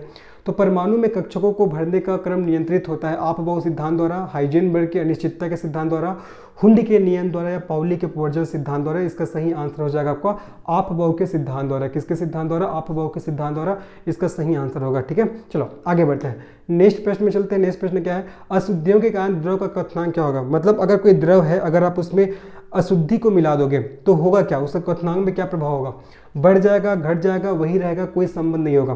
देखो, जब भी कोई द्रव में ना अशुद्धि को मिलाया जाता है तब उसका क्वथनांक क्या होता है, बढ़ जाता है। क्या होता है, बढ़ जाता है। इसका सही आंसर क्या हो जाएगा, इसका सही आंसर ए ऑप्शन, बढ़ जाएगा। ठीक है, तो जब कोई द्रव में अशुद्धि को मिलाएंगे तो उसका क्वथनांक क्या होगा जी, बढ़ जाएगा। बॉइलिंग पॉइंट क्या होगा, बढ़ जाएगा, ये आपको याद रखना है। आगे बढ़ते हैं, ऑक्सीजन के बाद सबसे अधिक उपलब्ध कौन सा मूल तत्व है, सिलिका, सोडियम, कार्बन, क्लोरीन। ठीक है, अगर मैं भूपर्पटी की बात करूं तो सबसे ज़्यादा क्या है आपका, सबसे ज़्यादा आपका ऑक्सीजन, ऑक्सीजन के बाद आपका सिलिकॉन। ठीक है, सिलिकॉन, उसके बाद क्या आपका एल्यूमिनियम, उसके बाद क्या आपका एल्यूमिनियम, है ना, एल्यूमिनियम। एल्यूमिनियम के बाद क्या है जी आपका आयरन है, आयरन। तो देख लो यहाँ पास ऑक्सीजन के बाद सबसे अधिक उपलब्ध कौन सा मूल तत्व है, तो इसका सही आंसर हो जाएगा आपका ए ऑप्शन, सिलिकॉन या सिलिका। ठीक है, इसका सही आंसर आपका ए हो जाएगा। आगे बढ़ते हैं, चलिए नेक्स्ट प्रश्न में चलते हैं। नेक्स्ट प्रश्न क्या है, ऑक्सीजन के बाद सिलिका, सिलिका के बाद एल्यूमिनियम, एल्यूमिनियम के बाद आयरन। ठीक है, आगे बढ़ते हैं। नेक्स्ट प्रश्न क्या हमारा देखते हैं। नेक्स्ट प्रश्न है, माणिक्य और नीलम रासायनिक रूप से जाने जाते हैं। माणिक्य और नीलम रासायनिक रूप से कैसे जाने जाते हैं, मतलब माणिक्य और नीलम का रासायनिक नाम क्या है, silicon dioxide, aluminium dioxide, lead tetraoxide और बोरान नाइट्राइड। अच्छा क्वेश्चन है, आपको बताना है कि माणिक्य और नीलम इसका रासायनिक नाम क्या है, तो इसका सही आंसर हो जाएगा आपका एल्यूमिनियम ऑक्साइड। क्या हो जाएगा, एल्यूमिनियम ऑक्साइड। ठीक है, तो ये रासायनिक रूप से कैसे जाने जाते हैं, तो एल्यूमिनियम ऑक्साइड के रूप में ये जाने जाते हैं, इसको याद रखना है। ठीक है, माणिक्य और नीलम। चलो आगे बढ़ते हैं, नेक्स्ट प्रश्न में चलते हैं। माइका क्या है, माइका मतलब अभ्रक, उसी अभ्रक जो वही अभ्रक जिसके लिए हमारे छत्तीसगढ़ का झीरम घाटी प्रसिद्ध है। हमारे छत्तीसगढ़ में झीरम घाटी से अभ्रक की प्राप्ति होता है, आपको पता होगा। तो माइका जिसको अभ्रक बोलते हैं, माइका के संदर्भ में पूछा जा रहा है। ए है ऊष्मा का चालक तथा विद्युत का कुचालक, बी है ऊष्मा तथा विद्युत दोनों का कुचालक, सी है ऊष्मा तथा विद्युत दोनों का चालक और डी है ऊष्मा का कुचालक और विद्युत का चालक। बताना है माइका क्या है, तो माइका क्या है जी, ऊष्मा का चालक है जबकि विद्युत का कुचालक है। याद रखिएगा, जो माइका क्या होता है, ये ऊष्मा का ना, ऊष्मा का क्या है, ये चालक है और विद्युत का कुचालक होता है। ठीक है, जो अभ्रक या माइका होता है वो क्या होता है, ऊष्मा का चालक होता है और विद्युत का क्या होता है, आपको कुचालक होता है। आगे बढ़ते हैं, निम्नलिखित लौह अयस्कों में से बैलाडीला में किसका खनन होता है। बैलाडीला दंतेवाड़ा में जो है, हेमेटाइट, सीडेराइट, लिमोनाइट और मैग्नेटाइट, है ना।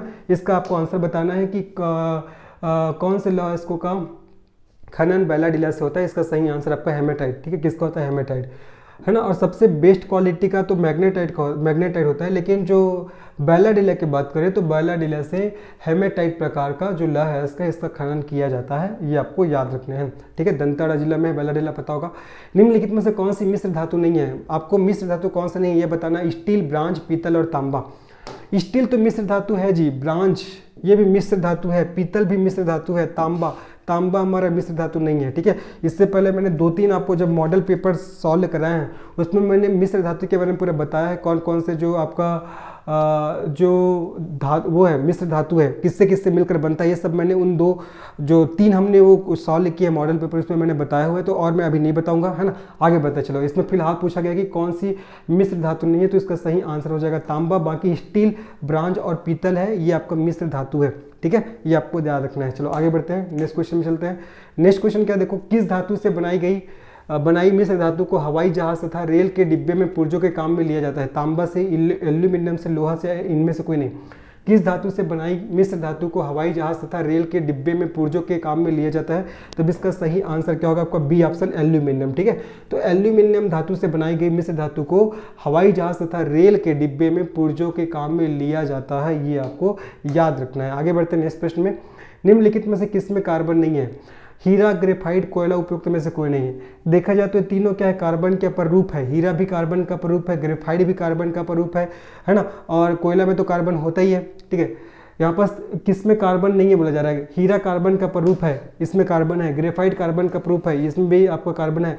कोयला में तो कार्बन पाया ही जाता है, ठीक है, ये आपको ध्यान रखना है, ठीक है। तो हीरा और ग्रेफाइट कार्बन का प्ररूप है और कोयला में तो कार्बन पाया ही जाता है, तो इसका सही आंसर उपयुक्त में से कोई नहीं। किस में कार्बन नहीं है पूछा जा रहा है, तो इसका सही आंसर आपका डी हो जाएगा। और हीरा सबसे कठोर होता है। हीरा का प्रयोग जवाहरात में करते हैं, है ना, धातुओं को काटने में किया जाता है। ग्रेफाइट का प्रयोग आपको स्नेहा के रूप में करते हैं। कोयला के बारे में तो आप सबको पता ही होगा, एंथ्रासाइट, लिग्नाइट, पीट और बिटुमिनस, ये सब कोयला के प्रकार होते हैं, जिसमें से एंथ्रासाइट सबसे उच्च क्वालिटी का कोयला होता है, जिसमें कार्बन की मात्रा सर्वाधिक होती है, सबको पता होगा जी। चलो देखो, कार्बन की मात्रा अधिकतम होगी ढलवा लोहा में, पिटवा लोहा में, स्टील में, मिश्र धातु स्टील में। अगर इन चारों ऑप्शन की बात करें, इन चारों ऑप्शन को देख के बताना है कि किस में कार्बन की मात्रा अधिकतम होगी, तो इसका सही आंसर क्या होगा? इसका सही आंसर होगा ढलवा लोहा, जिसमें आपका कार्बन की मात्रा लगभग आपको कितना 3.5% से 4.5% तक होता है। लगभग की बात कर रहा हूँ ना, अप्रॉक्सीमेट की बात कर रहा हूँ। तो इसका सही आंसर क्या हो जाएगा? ढलवा लोहा में। किसमें आपका? ढलवा लोहा में। ढलवा लोहा में कार्बन की मात्रा अधिकतम होगी ऑप्शन के हिसाब से। आगे बढ़ते हैं, चलो नेक्स्ट प्रश्न में चलते हैं। निम्न में से किसे शुष्क बर्फ कहते हैं? निर्जलित बर्फ, पहाड़ों पर बड़ी बर्फ, ठोस कार्बन डाइऑक्साइड और ठोस कार्बन मोनोऑक्साइड। पता नहीं क्वेश्चन को क्यों एग्जामिनर बार बार पूछता है, बहुत ज़्यादा पूछा गया, बहुत ज़्यादा, है ना। आप लोग अगर घटना चक्र भी सॉल्व करोगे ना, तो इस क्वेश्चन को बहुत बार देखने को आपको मिलेगा, बहुत बार देखोगे ये क्वेश्चन को आप। तो किसे शुष्क बर्फ कहा जाता है? इसका सही आंसर हो जाएगा ठोस कार्बन डाइऑक्साइड को। किसको? ठोस कार्बन डाइऑक्साइड को क्या कहा जाता है? आपका शुष्क बर्फ कहा जाता है, ये आपको याद रखना है। चलो आगे बढ़ते हैं, नेक्स्ट प्रश्न में चलते हैं। हाइड्रोजन को जलाने से क्या बनेगा? ऑक्सीजन बनेगा, राख बनेगा, मिट्टी बनेगा, पानी बनेगा। चलो जी, हाइड्रोजन को आप जलाओ, है ना, ऑक्सीजन की उपस्थिति में अगर आप हाइड्रोजन को जलाओगे, ठीक है, तब किसका निर्माण होगा? आपका पानी का निर्माण होगा। किसका निर्माण होगा? आपका पानी का निर्माण होगा, ठीक है। तो इसका सही आंसर आपका डी हो जाएगा। तो हाइड्रोजन को जलाने से क्या बनेगा? तो क्या बनेगा? पानी ही बनेगा, ठीक है। आगे बढ़ते हैं, नेक्स्ट प्रश्न में चलते हैं। नेक्स्ट प्रश्न क्या देखते हैं? वनस्पति तेलों से हाइड्रोजनीकरण में निम्नलिखित में से किस उत्प्रेरक का उपयोग किया जाता है? देखो, एक हाइड्रोजनीकरण प्रोसेस होता है जिसके माध्यम से आपका वनस्पति तेल से वनस्पति घी का निर्माण किया जाता है। तो जब हम लोग हाइड्रोजनीकरण प्रोसेस के द्वारा वनस्पति तेल से वनस्पति घी का निर्माण करते हैं, तो उसमें उत्प्रेरक के रूप में किसका प्रयोग किया जाता है? निकल का प्रयोग किया जाता है। किसका प्रयोग किया जाता है? निकल का, है ना। उत्प्रेरक के रूप में निकल का प्रयोग किया जाता है, ये आपको ध्यान रखना है। और उत्प्रेरक क्या करता है? मैंने बताया था आप लोग को जब एंजाइम बता रहा था, तो उत्प्रेरक क्या करता है? ये अभिक्रिया की दर को बढ़ा देता है या घटा देता है, ठीक है। अभिक्रिया की दर को या तो बढ़ा देगा या तो क्या करता है? घटा देता है, ठीक है। तो वनस्पति तेल, चलो इसको मैं बता दे रहा हूँ भाई। देखो, ये वनस्पति तेल है। वनस्पति तेल से आपका हाइड्रोजनीकरण प्रोसेस, ठीक है, हाइड्रोजनीकरण प्रोसेस द्वारा किसका निर्माण किया जाता है? वनस्पति घी का निर्माण किया जाता है। और यहाँ आपका उत्प्रेरक के रूप में किसका प्रयोग किया जाता है? निकल का प्रयोग किया जाता है, ठीक है। इसका सही आंसर आपका थर्ड ऑप्शन हो जाएगा। चलिए आगे बढ़ते हैं, नेक्स्ट प्रश्न में चलते हैं। वायुयान के टायरों में भरने में कौन सा गैस प्रयोग किया जाता है? हाइड्रोजन का, हीलियम का, नाइट्रोजन का या नियान का? अच्छा प्रश्न है। इसका सही आंसर क्या हो जाएगा? वायुयानों के टायरों में भरने के लिए नाइट्रोजन गैस का उपयोग करते हैं, क्योंकि ये थोड़ा इसका दाब कम होता है। नाइट्रोजन गैस का जो दाब है कम होता है, इसलिए वायुयान के टायरों में विस्फोट होने की पॉसिबिलिटी कम हो जाती है। इसलिए क्या करते हैं? वायुयान के टायरों में भरने में किसका प्रयोग किया जाता है? तो आपका नाइट्रोजन गैस का प्रयोग किया जाता है। इसका दाब कम होता है। दाब कम होने से जो वायुयान के टायर है उसमें विस्फोट होने की पॉसिबिलिटी कम हो जाती है, ठीक है। चलो आगे बढ़ते हैं, नेक्स्ट प्रश्न में चलते हैं। निम्न गैस अश्रु गैस की तरह काम में आता है। मतलब कौन से गैस का उपयोग आपका अश्रु गैस में होता है, टीयर गैस में होता है? तो अमोनिया, क्लोरीन, हाइड्रोजन कार्बाइड या ऑक्सीजन? इसका सही आंसर हो जाएगा आपका अमोनिया का, ठीक है, NH3। NH3 इसका प्रयोग किस रूप में किया जाता है? आपका अश्रु गैस के रूप में। किस रूप में? अश्रु गैस। इसका प्रयोग अश्रु गैस के रूप में किया जाता है, इसको आपको अच्छे से याद रखना है जी, ठीक है। चलिए आगे बढ़ते हैं, नेक्स्ट प्रश्न में चलते हैं। नेक्स्ट प्रश्न है ट्यूबलाइट में क्या भरी होती है? सोडियम वाष्प, बी है कम वाष्प पर आर्गन गैस, सी है कम दाब पर पारे की वाष्प, और डी है मर्क्यूरिक ऑक्साइड व आर्गन गैस। ट्यूबलाइट में क्या भरी होती है आपको बताना है। देखा जाए तो इसमें आपको दो आंसर आएगा इसमें। ट्यूबलाइट में आपका कम दाब पर आर्गन गैस को भी भरा जाता है और आपका कम दाब पर पारे की वाष्प को भी भरा जाता है। तो इसका सही आंसर बी और सी दोनों हो जाएगा, ठीक है। बी और सी दोनों ऑप्शन हो जाएगा, बी और सी दोनों ऑप्शन हो जाएगा इसका आंसर, ठीक है। तो ट्यूबलाइट में आपको कम दाब पर आर्गन गैस को भी भरा जाता है और कम दाब पर पारे की वाष्प को भी भरा जाता है, ये आपको याद रखना है। चलो आगे बढ़ते हैं नेक्स्ट प्रश्न में। पीएच एक मूल्यांकन दर्शाता है। पीएच पैमाना जिसकी खोज सोरेनसन नामक साइंटिस्ट ने किया था 1909 में। जो पीएच पैमाना होता है वो क्या है? अम्लता या क्षारकता को बताता है, ठीक है। इसका वैल्यू 0 से 14 के बीच में होता है। जब पीएच का वैल्यू 7 से कम होता है तो आपका एसिडिक नेचर को बताता है, अर्थात अम्लीय प्रकृति को बताता है। और अगर पीएच का वैल्यू 7 से ज़्यादा होता है तो आपका क्षारीय नेचर को, अर्थात बेस नेचर को बताता है। और जब किसी वस्तु का पीएच है ना, किसी पदार्थ का पीएच 7 के इक्वल होता है तो वो आपका न्यूट्रल अर्थात उदासीन प्रकृति को बताता है। तो देखो पीएच एक मूल्यांकन क्या दर्शाता है? निगेटिव से फोटो बनाने के काम में लाया जाने वाला रसायन की गुणवत्ता, ऐसा। दूसरा है किसी घोल के अम्लीय या क्षारीय होने का मूल्यांकन। तीसरा भूकंप की तीव्रता का मूल्यांकन। और चौथा दूध की शुद्धता रखने का मूल्यांकन। बताना है जी पीएच एक मूल्यांकन किसको दर्शाता है? इसका सही आंसर क्या होगा आपका? किसी घोल के अम्लीय और क्षारीय होने का मूल्यांकन, ठीक है। पीएच पैमाने के माध्यम से आप अम्ल के किसी भी अम्ल मतलब किसी भी पदार्थ के अम्लीय या क्षारीय गुण को आप बता सकते हो। किसके माध्यम से? पीएच पैमाना। खोज किसने किया है? सोरेनसन नामक साइंटिस्ट ने। कब किया है? 1909 में किया है। सब चीज़ को आपको ध्यान रखना है ना। किसी पदार्थ के अम्लीयता और क्षारकता को ज्ञात करने के लिए पीएच पैमाना का प्रयोग किया जाता है। आगे बढ़ते हैं। नेक्स्ट क्वेश्चन क्या है? देखो बेकिंग सोडा क्या है? अभी हमने सॉल्व भी किया था क्वेश्चन। बेकिंग सोडा क्या है? Sodium hydrogen carbonate, sodium di hydrogen carbonate, die sodium hydrogen carbonate, sodium carbonate. Baking soda जिसको खाने के सोडा के नाम से भी जानते हैं, है ना। इसका सही आंसर क्या हो जाएगा? सोडियम हाइड्रोजन कार्बोनेट, है ना। फार्मूला देख लो, NaHCO3, ठीक है, NaHCO3 ये। तो इसका सही आंसर क्या हो जाएगा? Sodium hydrogen carbonate. क्या हो जाएगा? सोडियम हाइड्रोजन कार्बोनेट, ठीक है। और धावन सोडा का क्या होता है? जिसको कपड़े धोने का सोडा कहते हैं, उसका आपका सोडियम कार्बोनेट होता है ना। और इसका क्या आपका? सोडियम हाइड्रोजन कार्बोनेट, जिसको सोडियम बाइकार्बोनेट के नाम से भी जानते हैं। तो बेकिंग सोडा क्या है? Sodium hydrogen carbonate. इसका फार्मूला NaHCO3, इसको सोडियम बाइकार्बोनेट के नाम से भी जाना जाता है। आगे बढ़ते हैं, चलो नेक्स्ट प्रश्न में चलते हैं। हरे फलों को कृत्रिम रूप से पकाने के लिए कैल्शियम कार्बाइड का प्रयोग किया जाता है क्योंकि यह क्या उत्पन्न करता है? मेथिलीन, ऑक्सीन, उसके बाद एसिटिलीन, उसके बाद फ्लोरिजन। जबरदस्त प्रश्न है। हरे फलों को कृत्रिम रूप से, मतलब देखो फलों को कृत्रिम रूप से पकाने के लिए किसका प्रयोग करते हैं? कैल्शियम कार्बाइड का। और इसमें क्या उत्पन्न करता है? तो इसका सही आंसर हो जाएगा आपका एसिटिलीन। क्या हो जाएगा? एसिटिलीन, है ना। जो कैल्शियम कार्बाइड होता है ये क्या उत्पन्न करता है? एसिटिलीन गैस उत्पन्न करता है और इसी के माध्यम से कच्चे फलों को पकाया जाता है। लेकिन जो आपका नेचुरली जो पौधों में जो फल पकता है ना, वो एथिलीन के कारण पकता है ना। जो प्राकृतिक रूप से जो फल पकते हैं वो एथिलीन के कारण पकता है, लेकिन जो कृत्रिम रूप से पकाया जाता है वो एसिटिलीन के कारण इसको पकाया जाता है। एसिटिलीन गैस के द्वारा कृत्रिम रूप से फलों को पकाया जाता है, लेकिन प्राकृतिक रूप से जो फल है ना वो एथिलीन गैस के कारण पकता है। ये आपको याद रखना है जी, ठीक है। इसका सही आंसर आपका सी हो जाएगा। चलो आगे बढ़ते हैं। नॉन स्टिक फ्राइंग कढ़ाई में किसका लेप लगा होता है? ऑरलान का कई बार पूछा गया क्वेश्चन। टेफ्लॉन का, पॉलीस्टायरीन का या पॉलीप्रोपाइलिन का? तो नॉन स्टिक फ्राइंग कढ़ाई में किसका लेप लगा होता है? तो इसका सही आंसर हो जाएगा आपका टेफ्लॉन का, ठीक है। नॉन स्टिक फ्राइंग कढ़ाई में आपका टेफ्लॉन का क्या लगा होता है? आपका कोटिंग लगा होता है, लेप लगा होता है, याद रखना है, ठीक है। सभी यूज़ करते होंगे घर में, है ना। आगे देखते हैं। नींबू में कौन सा अम्ल होता है? नींबू में एसिटिक अम्ल, एस्कॉर्बिक अम्ल, साइट्रिक अम्ल या नाइट्रिक अम्ल? अच्छा क्वेश्चन है। तो नींबू में कौन सा अम्ल होता है? तो आपका साइट्रिक अम्ल होता है। नींबू और जो खट्टे फल होते हैं सब में साइट्रिक अम्ल पाया जाता है, ठीक है। चलो कुछ बता दे रहा हूँ। नींबू, है ना, नींबू में क्या हो जाएगा आपका? साइट्रिक अम्ल, ठीक है। नींबू में क्या होगा आपका जी? साइट्रिक अम्ल हो जाएगा, ठीक है। उसके बाद देखो सिरका, याद रखना जो क्वेश्चन में आता है। सिरका में पाया जाता है आपका एसिटिक अम्ल। सिरका में क्या पाया जाता है? आपका एसिटिक अम्ल पाया जाता है, याद करिएगा, ठीक है। आपका पालक में कौन सा अम्ल पाया जाता है? ऑक्जेलिक अम्ल। याद रखिएगा, याद करिएगा इसको, है ना। पालक में ऑक्जेलिक अम्ल पाया जाता है। इमली और अंगूर में, है ना, इमली और अंगूर में क्या पाया जाता है आपका? टार्टरिक अम्ल पाया जाता है। क्या पाया जाता है? टार्टरिक अम्ल, ठीक है। चींटी में क्या पाया जाता है? चींटी में पाया जाता है आपका फॉर्मिक अम्ल। चींटी में क्या पाया जाता है? फॉर्मिक अम्ल। ये सब याद रखना है, जहाँ से क्वेश्चन बार बार बनते हैं।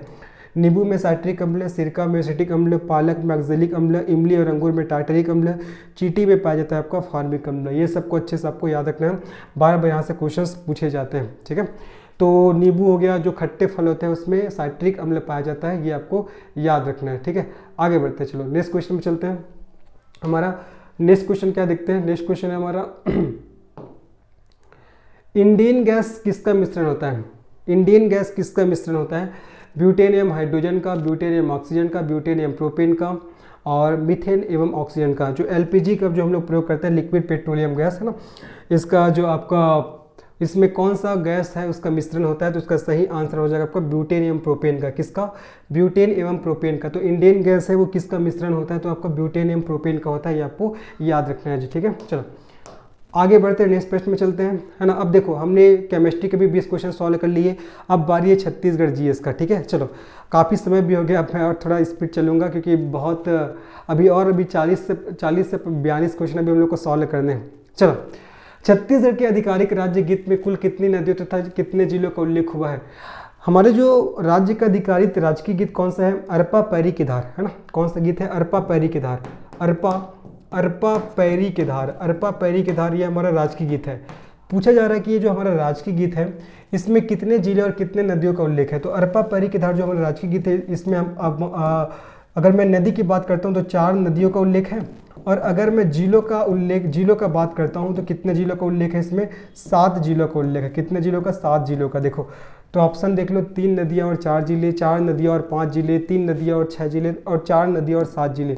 इसका सही आंसर हो जाएगा आपका डी ऑप्शन, ठीक है। आप लोग ने सुना होगा, अरपा पैरी के धार महानदी है अपार, इंद्रावती है पखारे तुर पैया, जय हो छत्तीसगढ़ भैया। तो अरपा नदी, पैरी नदी, उसके बाद महानदी, है ना, और इंद्रावती ये चारों नदियों का उल्लेख है। अगर मैं जिलों की बात करूं तो जिलों का नाम कैसे याद रखोगे? देखो पूरे पहले 5 संभाग का नाम, मतलब दुर्ग संभाग याद कर सकते हो, रायपुर संभाग हो जाएगा, है ना, बिलासपुर संभाग हो जाएगा, बस्तर संभाग हो जाएगा, और आपका सरगुजा।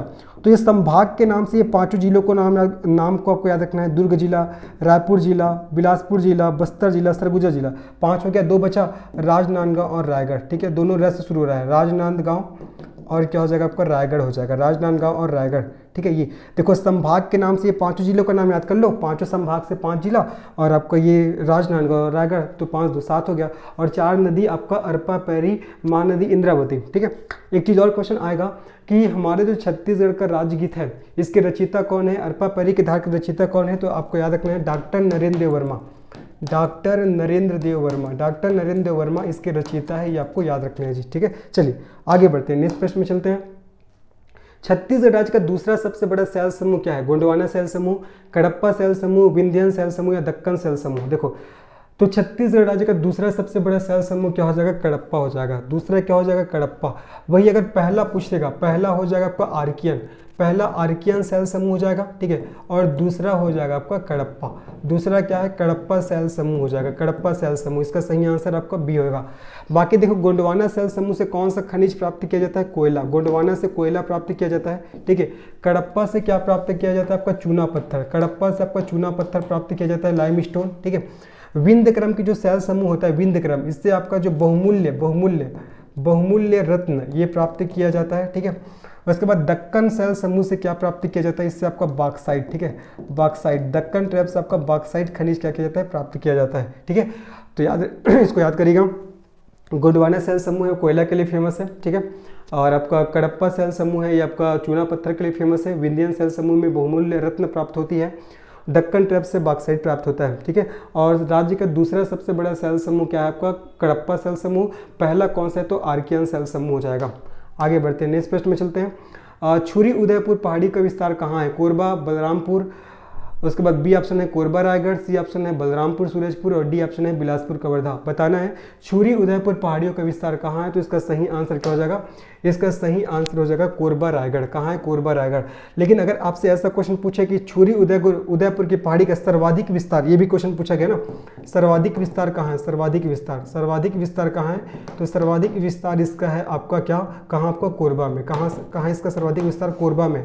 ठीक है, तो छुरी उदयपुर पहाड़ियों का विस्तार कहाँ है, कोरबा और रायगढ़ में, लेकिन सर्वाधिक विस्तार कहाँ है आपका, कोरबा जिला में, ये आपको याद रखना है। ठीक है, चलो आगे बढ़ते हैं। रिहन नदी का उद्गम हुआ है, आप लोग को पता होगा यहाँ से। चलो देखो, छत्तीसगढ़ का सबसे बड़ा पार्ट कौन सा है, मैन पार्ट, जारंग पार्ट, सामरी पार्ट, जसपुर पार्ट। जबरदस्त क्वेश्चन है ना, फंसाएगा। क्या पूछा जा रहा है, सबसे बड़ा पार्ट है ना, सब छत्तीसगढ़ का सबसे बड़ा पार्ट पूछा जा रहा है। इसका सही आंसर क्या हो जाएगा आपका, जसपुर पार्ट हो जाएगा। क्या हो जाएगा, जसपुर पार्ट। अगर यही पास ऐसा क्वेश्चन पूछता है कि छत्तीसगढ़ का सबसे ऊंचा पार्ट, सबसे ऊंचा पार्ट अगर ऐसा पूछता है, तब आप आंसर लगाते हैं सामरी पार्ट। तब क्या आंसर लगाते हैं आप, सामरी पार्ट, सामरी पार्ट। अगर ऊंचा पार्ट बोलता है तो सामरी पार्ट आपको आंसर लगाना है। इसका आपको हाइट पता होगा 1225 मीटर, लेकिन यहाँ पास क्या पूछा जा रहा है, सबसे बड़ा पार्ट पूछा जा रहा है ना। तो अगर बड़ा पार्ट की बात होगा, याद रखना जी, बड़ा पार्ट की बात होगा तो आपको बताना है जसपुर पार्ट। बड़ा पार्ट मतलब हो जाएगा आपका जसपुर पार्ट, लेकिन ऊंचा पार्ट बोलेगा तो सामरी पार्ट। ठीक है, गौरलाटा की चोटी आपको पता होगा। आगे बढ़ते हैं, चलो।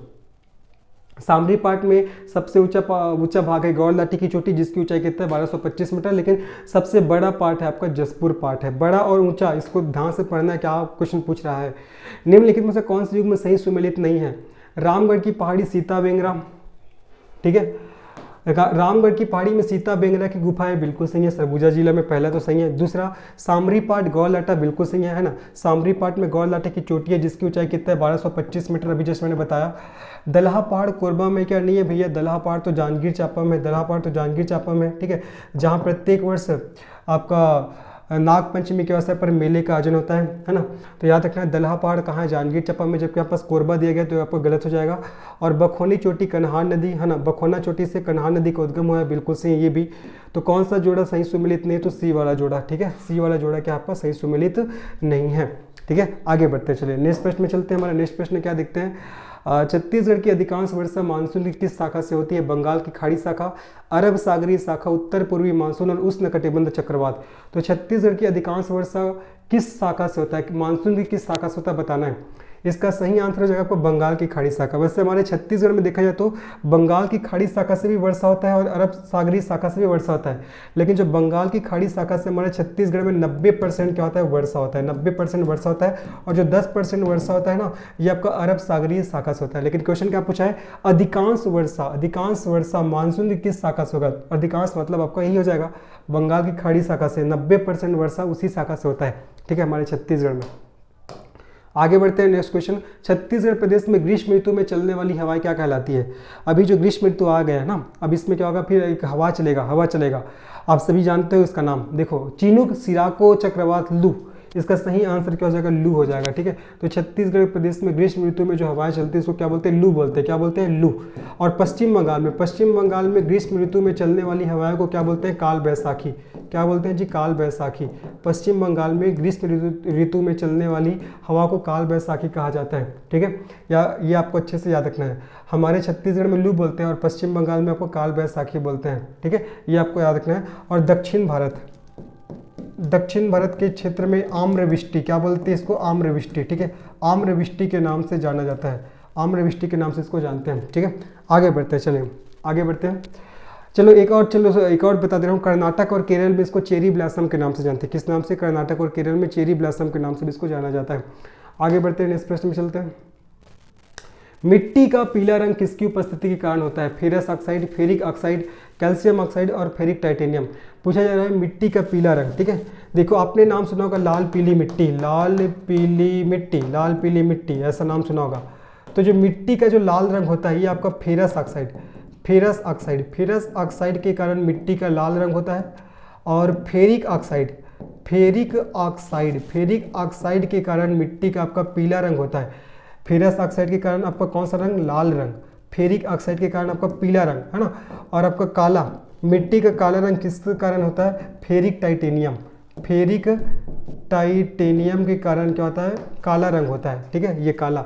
तो तो फेरस ऑक्साइड के कारण लाल होता है, फेरिक ऑक्साइड के कारण पीला होता है और फेरिक टाइटेनियम के कारण काला होता है। क्वेश्चन क्या है, फेरिक आपका मिट्टी का पीला रंग किसकी उपस्थिति के कारण होता है? तो पीला रंग तो आपका फेरिक ऑक्साइड इसका सही आंसर हो जाएगा। वहीं लाल पूछता तो फेरस ऑक्साइड होता और काला पूछता तो फेरिक टाइटेनियम होता। ठीक है, आगे बढ़ते हैं, चलो जी आगे बढ़ते हैं।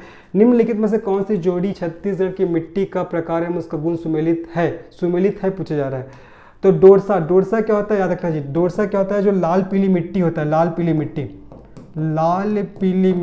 लाल पीली मिट्टी और आपका काली मिट्टी का मिश्रण होता है। काली मिट्टी, लाल पीली मिट्टी और काली मिट्टी का मिश्रण, उसी को डोरसा मिट्टी बोलते हैं। और लाल पीली मिट्टी को छत्तीसगढ़ में मटासी मिट्टी बोलते हैं और काली मिट्टी को कन्हार बोला जाता है। ठीक है, तो डोरसा में क्या बोला जा रहा है, लाल रंग की बलुआ मिट्टी, गलत है। उसके बाद मटासी, चिकनी काली मिट्टी, जो मटासी होता है काली कलर का थोड़ी ना होता है जी। मटासी किसको बोलते हैं याद रखना, मटासी, मटासी किससे बोला जाता है, लाल पीली मिट्टी को, लाल पीली मिट्टी को मटासी बोलते हैं, लाल पीली मिट्टी को। अब बोला जा रहा है यहाँ पास मटासी में चिकनी काली मिट्टी, तो ये भी गलत हो जाएगा, पहला गलत दूसरा गलत। तीसरा भाठा मुरुम युक्त मिट्टी, बिल्कुल सही है। ठीक है, तीसरा हमारा सही है। भाठा क्या होता है, मुरुम युक्त मिट्टी छोटे पत्थरों के साथ, तीसरा हमारा बिल्कुल सही है, ये वाला हमारा ऑप्शन सही है ना। आपको कौन सा सुमेलित है ये बताना था, तीसरा आपका सही आंसर होगा। चौथा कन्हार, पहाड़ी पत्थर युक्त मिट्टी, नहीं, कन्हार मिट्टी किसको बोलते हैं, काली मिट्टी को, काली मिट्टी को ही तो कन्हार मिट्टी के नाम से जानते हैं। ठीक है, जिसमें जल धारण करने की क्षमता सर्वाधिक होती है। तो यहाँ पर क्या बोला जा रहा है कि काली कन्हार में पहाड़ी पत्थर युक्त मिट्टी, तो ये भी आपका गलत है। ठीक है, तो तीसरा वाला आपका जोड़ा सही है, बाकी गलत है। सुमेलित की पहचान करना था, तीसरा वाला सही है। आगे बढ़ते हैं। निम्न स्थानों में से कौन सा क्रम दक्षिण से उत्तर महानदी के समीपवर्ती क्षेत्रों में स्थित है? क्या पूछा जा रहा है, दक्षिण से उत्तर है ना, दक्षिण, ये आपका दक्षिण है, दक्षिण से आपका उत्तर। देख लो ऑप्शन दिया है, सिरपुर, राजिम, सिवरीनारायण, पलारी, राजिम, सिरपुर, पलारी, सिवरीनारायण, सिवरीनारायण, पलारी, सिरपुर, राजिम, सिरपुर, राजिम, पलारी, सिवरीनारायण। देखो पहले ये कौन कौन से जिले में, इसको देख लेते हैं। अगर मैं राजिम की बात करता हूँ, चलो सिरपुर की बात करता हूँ सबसे पहले। सिरपुर, सिरपुर कहाँ है, सिरपुर महासमुंद में। उसके बाद राजिम कहाँ है जी, गरियाबंद में है, गरियाबंद। सिवरीनारायण कहाँ है आपका, बलौदा बाजार में है, बलौदा बाजार। ठीक है, बलौदा बाजार। पलारी, पलारी भी कहाँ है आपका, पलारी भी कहाँ है जी आपका, पलारी भी कहाँ है आपका, बलौदा बाजार में, बलौदा बाजार। ठीक है, तो बताइए इसका सही आंसर क्या होगा। ठीक है, सिरपुर, राजिम, सिवरीनारायण, पलारी, राजिम, सिरपुर, पलारी, सिवरीनारायण, सिवरीनारायण, इसका सही आंसर आपका बी हो जाएगा, बी। इसका सही आंसर क्या होगा आपका, बी हो जाएगा। ठीक है, तो राजिम कहाँ है आपका, गरियाबंद में है, सिरपुर आपका महासमुंद में है, फिर उसके बाद पलारी, पलारी के बाद क्या हो जाएगा आपका, सिवरीनारायण, सिवरीनारायण है ना, ये आपको याद रखना है। सिवरीनारायण, एक सेकंड, मैंने गलती से बलौदा बाजार बोल दिया, जांजगीर चांपा, कहाँ है आपका, जांजगीर चांपा में। ठीक है, ये गलती से बलौदा बाजार हो गया था। तो राजिम गरियाबंद में, सिरपुर महासमुंद में, पलारी बलौदा बाजार में, सिवरीनारायण आपका जांजगीर चांपा। ठीक है, तो दक्षिण से ऊपर बोला गया, तो इसका सही आंसर आपका बी ऑप्शन हो जाएगा, है ना।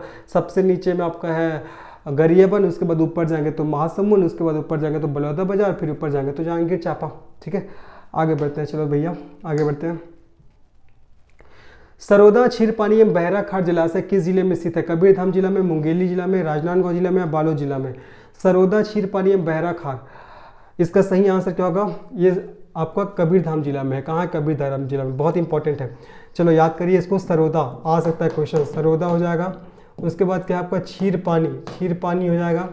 उसके बाद क्या है आपका बहराखार, क्या है जी, बहराखार। साथ ही साथ दो नाम और आपको याद रखना है, सुतिया पाठ, सुतिया पाठ, सुतिया पाठ, और एक और आपको नाम याद रखना है, कर्रा नाला, सुतिया पाठ और कर्रा नाला, ये। ठीक है, ये तो ये सब कहाँ है, ये सब आपको कबीरधाम जिला में, ये आपको अच्छे से याद रखना है। चलो आगे बढ़ते हैं। नेक्स्ट प्रश्न क्या है हमारा, छत्तीसगढ़ में किस वन का क्षेत्रफल अधिक है, आरक्षित, संरक्षित, अवर्गीकृत या इनमें से कोई नहीं? देखो आरक्षित वन का क्षेत्रफल कितना है आपका, 43.13%, संरक्षित का आपका कितना हो जाएगा, 40.66% है ना, और अवर्गीकृत का हो जाएगा आपका 16.6, आपका 16, ये परसेंटेज के बाद कुछ है, मुझे एग्जैक्ट याद नहीं आ रहा है, लेकिन याद रखना है 43, 40, 16। ठीक है, 43, 40, 16, तो आरक्षित का 43 और संरक्षित का आपका 40 और अवर्गीकृत का आपका 16। तो किस वन का क्षेत्रफल अधिक है, इसका सही आंसर हो जाएगा आपका आरक्षित वन। किसका, आरक्षित वन। 43.13% है, ये आपको ध्यान रखना है, किसका, आपका आरक्षित वन का। ठीक है, 43, 40, 16 याद रखना है। चलो आगे बढ़ते हैं, नेक्स्ट प्रश्न में चलते हैं। झीपन करी में किस खनिज का उत्पादन होता है, बॉक्साइट का, कोयला का, चूना पत्थर का, लोहा का? तो तो झीपन करी, ये क्वेश्चन कई बार पूछा गया, झीपन करी ना, यहाँ से आपका चूना पत्थर की प्राप्ति होता है। किसका? चूना पत्थर। और झीपन करी कहाँ है आपका? ये बलौदा बाजार में है। कहाँ है? बलौदा बाजार, बलौदा बाजार में है, ठीक है, बलौदा बाजार। झीपन करी, झीपन करी, झीपन करी, तो यहाँ से चूना पत्थर की प्राप्ति होता है। साथ ही साथ बलौदा बाजार में और कौन कौन सी जगह है जहाँ से चूना पत्थर की प्राप्ति होता है? जैसे हिरमी हो जाएगा, हिरमी, हिरमी हो जाएगा, रवान हो जाएगा, रवान के बाद सोनाडीह हो जाएगा, सोनाडीह। इन सभी जगहों से क्या होता है आपका? चूना पत्थर की प्राप्ति होता है। अगर मैं रायपुर जिले की बात करूँ तो आपका मांडर हो जाएगा, मांडर, ठीक है, मांडर, ये भी आपको ध्यान रखना है, मांडर इंपॉर्टेंट है, ठीक है। उसके बाद और क्या है आपका? चलो हाँ, तो झीपन करी में किस खनिज का उत्पादन होता है? तो इसका सही आंसर आपका चूना पत्थर हो जाएगा। क्या हो जाएगा? चूना पत्थर, जो कि कौन से जिले से संबंधित है? झीपन करी, तो आपको बलौदा बाजार। आगे बढ़ते हैं, नेक्स्ट प्रश्न में चलते हैं। चीनी यात्री हेंग सॉन ने सिरपुर की यात्रा कब किया था? चलो, चीनी यात्री हेंग सॉन ने सिरपुर की यात्रा कब किया था? 639 ईस्वी में, 639 ईस्वी में जो चीनी यात्री हेंग सॉन है, इन्होंने सिरपुर की यात्रा किया था। अर्थात कौन सी आपका सदी की बात हो रहा है? 7वीं सदी की बात हो रहा है। कौन सी सदी की? 7वीं सदी की। किसके समय में आए थे? तो महाशिवगुप्त बालार्जुन, ठीक है, महाशिवगुप्त बालार्जुन, महाशिवगुप्त बालार्जुन के समय में ये आए थे, ठीक है। और उन्होंने छत्तीसगढ़ को क्या कहा था? कियासलो कहा था। क्या कहा था? कियासलो। छत्तीसगढ़ को उन्होंने क्या कहा था? कियासलो, याद रखना है, छत्तीसगढ़ को ना, छत्तीसगढ़ को उन्होंने क्या कहा था? कियासलो कहा था। इसका सही आंसर बी, एग्जैक्ट तिथि याद रखना है, 639। किसके समय में आया था? महाशिवगुप्त बालार्जुन के समय में। और महाशिवगुप्त बालार्जुन कौन से वंश से संबंधित थे? तो आपका पांडु वंश, ठीक है, पांडु वंश के महान प्रतापी शासक हुए कौन? महाशिवगुप्त बालार्जुन। और इसी के समय में कौन आए थे? तो चीनी यात्री हेंग सॉन्ग आए थे 639 ईस्वी में, जिन्होंने छत्तीसगढ़ को कियासलो कहा था। ये आपको याद रखना है। इस क्षेत्र में 5वीं 6वीं शताब्दी में शासन करने वाला शासक प्रसन्नमात्र किस वंश से संबंधित था? सरपुरी वंश, कलचुरी वंश, पांडु वंश, नल वंश, है ना। प्रसन्नमात्र के बारे में बताया, पूछ रहा है कि प्रसन्नमात्र है वो कौन से वंश से संबंधित थे। इसका सही आंसर क्या होगा? इसका सही आंसर है सरपुरी वंश, ठीक है, सरपुरी वंश। एक महान प्रतापी शासक थे प्रसन्नमात्र, जिसने प्रसन्नपुर नामक शहर की स्थापना किया था निडला नदी के तट पर, ठीक है। चलो देखो, तो अब देखते हैं हम लोग सरपुरी वंश, सरपुरी वंश के प्रमुख शासक, सरपुरी वंश के प्रमुख शासक, सरपुरी वंश के प्रमुख शासक कौन कौन हुए? इसके हमको नाम याद करने हैं। देखो, सबसे पहले तो इसके संस्थापक सरबराज के बाद दूसरा आपको याद रखना है नरेंद्र राज, दूसरा हो जाएगा नरेंद्र राज, इंपॉर्टेंट है ना। तीसरा हो जाएगा आपका प्रसन्न मात्र, सरबराज, नरेंद्र राज, उसके बाद प्रसन्न मात्र, ठीक है। चौथा हो जाएगा आपका मान मात्र, है ना, या इसी को आपको दुर्गराज के नाम से भी जानते हैं, चौथा। पांचवा आपका हो जाएगा सुदेवराज, पांचवा क्या हो जाएगा जी? सुदेवराज, पांचवा सुदेवराज। और छठवा हो जाएगा प्रवरराज प्रथम, है ना। और सातवां हो जाएगा आपका प्रवरराज द्वितीय, ये ठीक है, ये द्वितीय। तो ये सरबपुरी वंश के प्रमुख शासक हुए, नाम याद रखिएगा, सरबराज, नरेंद्र राज, प्रसन्न मात्र, मान मात्र, दुर्गराज, सुदेवराज, प्रवरराज प्रथम और प्रवरराज द्वितीय। तो इस क्षेत्र में 5वीं 6वीं शताब्दी में शासन करने वाला शासक प्रसन्न मात्र किस वंश से संबंधित था? तो सरबपुरी वंश से संबंधित था, याद रखना है। आगे बढ़ते हैं। छत्तीसगढ़ में नागरिक सहयोग आंदोलन के 5 पांडवों में से अर्जुन कौन थे? जबरदस्त क्वेश्चन है ना। छत्तीसगढ़ में नागरिक सहयोग आंदोलन के 5 पांडवों में से अर्जुन कौन थे बताना है। वामनराव लाखे, लक्ष्मी नारायण दास, ठाकुर प्यारेलाल सिंह और शिवदास डागा।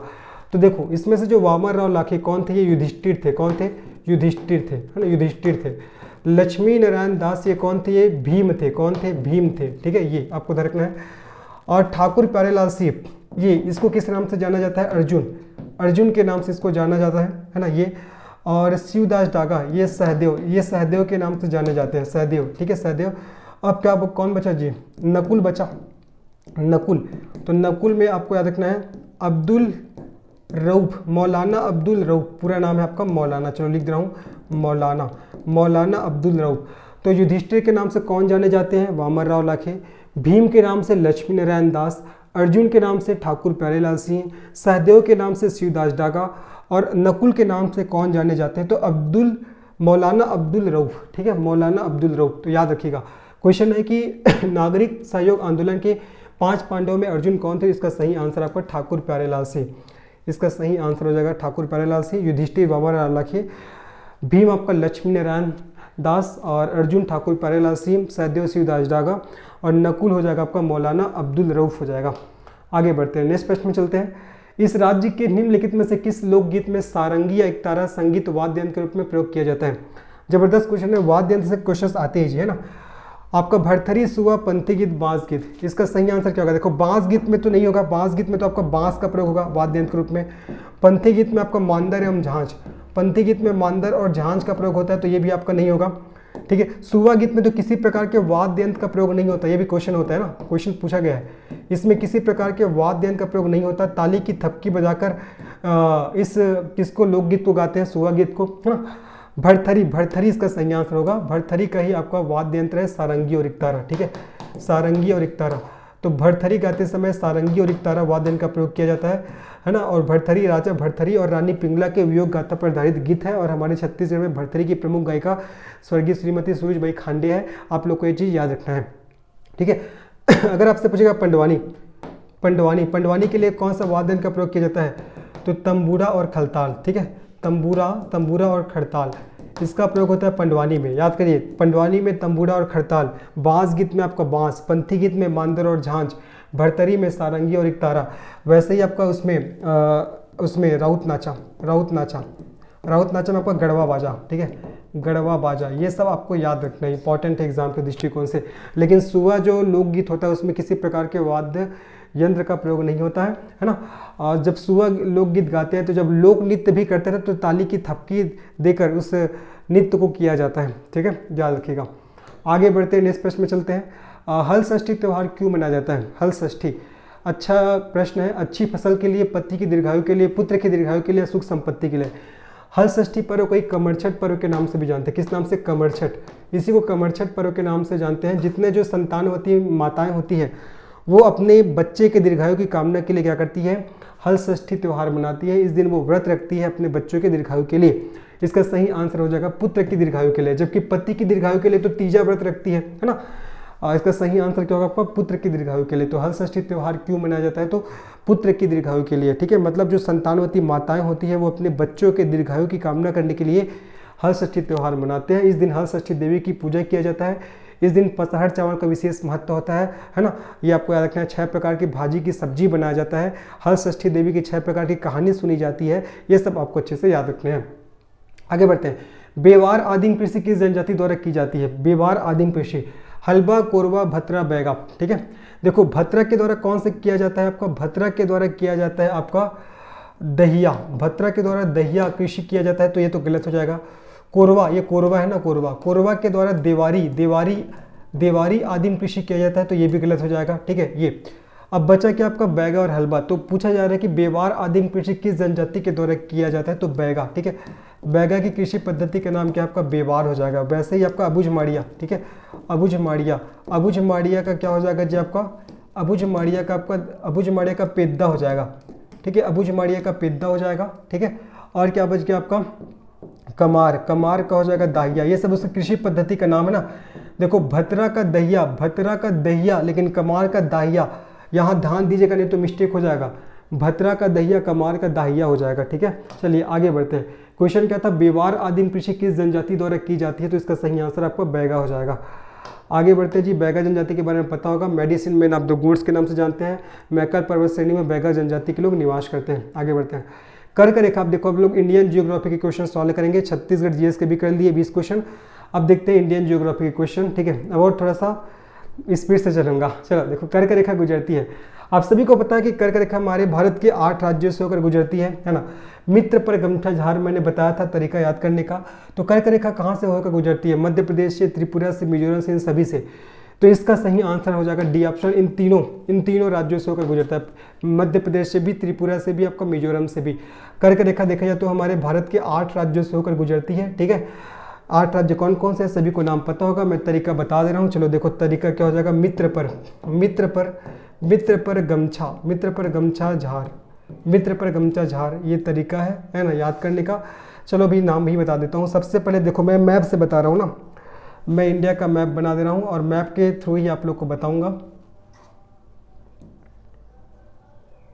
जी। ठीक है, तो सबसे पहले देखो, सबसे पहले क्या हो जाएगा इधर, यहाँ पास आपका गुजरात। ठीक है, गुजरात, गुजरात के बाद हो जाएगा आपका, गुजरात के बाद आपका ये वाला यहाँ से गुजरता है ऐसे, ठीक है।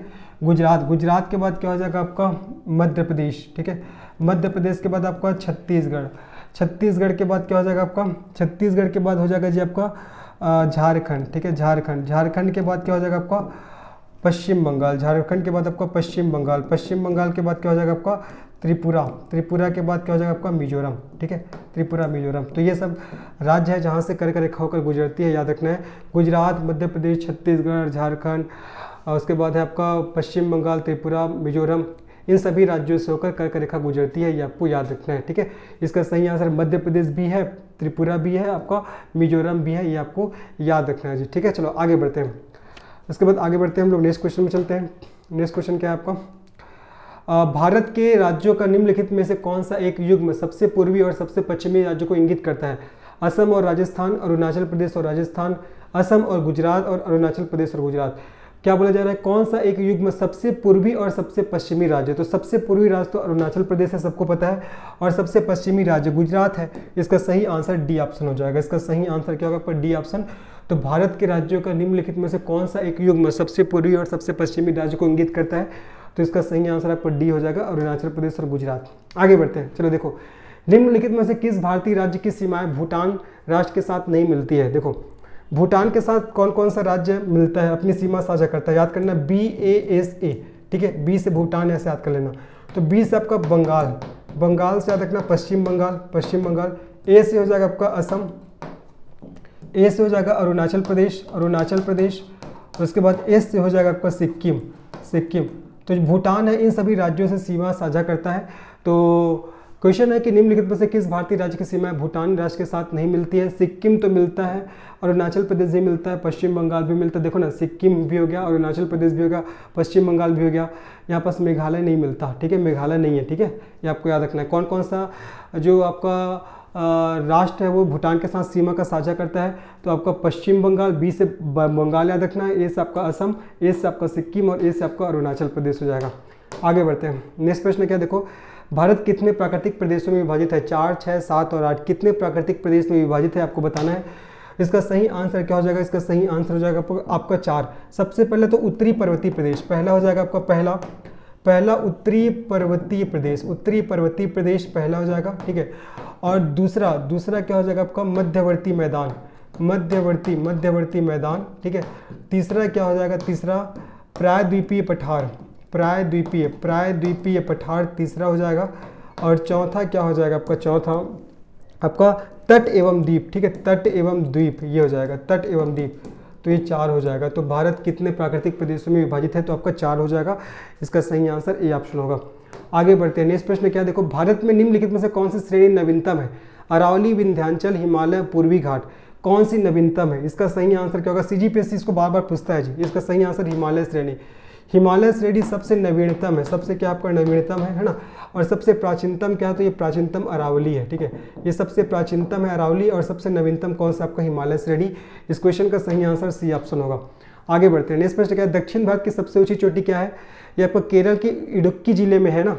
कौन सा चोटी? तो अनाईमुडी। दक्षिण भारत की सबसे ऊंची चोटी कौन सा है? देखो, अनाईमुडी, दोद्दा बेट्टा, अमरकंटक, महेंद्रगिरी। इसका सही आंसर अनाईमुडी, जो केरल के इडुक्की है ना, इडुक्की जिले में, इडुक्की जिले में है। इसकी लंबाई, इसकी ऊंचाई कितना है? 2695 मीटर, 2695 मीटर, ठीक है। दक्षिण भारत की सबसे ऊंची चोटी आपका अनाईमुडी की चोटी है, ये आपको ध्यान रखना है। ये और ये ध्यान रखना है, इसका हाइट बहुत इंपॉर्टेंट है, 2695 मीटर, ठीक है। चलो आगे बढ़ते हैं। नेक्स्ट क्वेश्चन है आपका, निम्नलिखित में से कौन सा युग्म सही सुमेलित नहीं है? लिपू लेक उत्तराखंड में है, पहला तो बिल्कुल सही है। जो दर्रा है, दर्रा का नाम दिया गया है और स्टेट का नाम दिया गया है। लिपू लेक दर्रा उत्तराखंड में है, बिल्कुल सही है। नाथुला अरुणाचल प्रदेश में नहीं है, नाथुला तो आपको सिक्किम में है, नाथुला तो आपको सिक्किम में है, ये आपको गलत हो जाएगा। रोहतांग हिमाचल प्रदेश में, पालघाट केरल में है, बिल्कुल सही है। तो कौन सा युग्म सुमेलित नहीं है पूछा गया है? तो सेकंड वाला ऑप्शन आपका सुमेलित नहीं है, बाकी सभी सुमेलित है। आगे बढ़ते हैं, चलिए आगे बढ़ते हैं। निम्नलिखित नदियों में से कौन सा एक युग्म की सहायक, एक यमुना की सहायक नदी नहीं है? निम्नलिखित नदियों में से कौन सा एक यमुना की सहायक नदी नहीं है? बेतवा, चंबल, केन और रामगंगा। जो बेतवा, चंबल और केन, ये तीनों आपका यमुना की सहायक नदी है। रामगंगा यमुना की सहायक नदी नहीं है। तो इसका सही आंसर क्या हो जाएगा आपका? D option. क्या हो जाएगा? D option. बाकी बेतवा, चंबल और केन ये सब क्या है? यमुना नदी की सहायक नदी है, ये आपको ध्यान रखना है। आगे बढ़ते हैं। नदियों की लंबाई के आरोही क्रम में गोदावरी, महानदी, नर्मदा व ताप्ती नदी का सही अनुक्रम कौन सा है? ठीक है, क्या पूछा जा रहा है? आरोही क्रम है ना, मतलब घटते क्रम बताना है, मतलब सबसे बड़े को पहले बताना है फिर सबसे छोटे, ऐसा। तो देखो जी, इसका गोदावरी का 1465, ठीक है।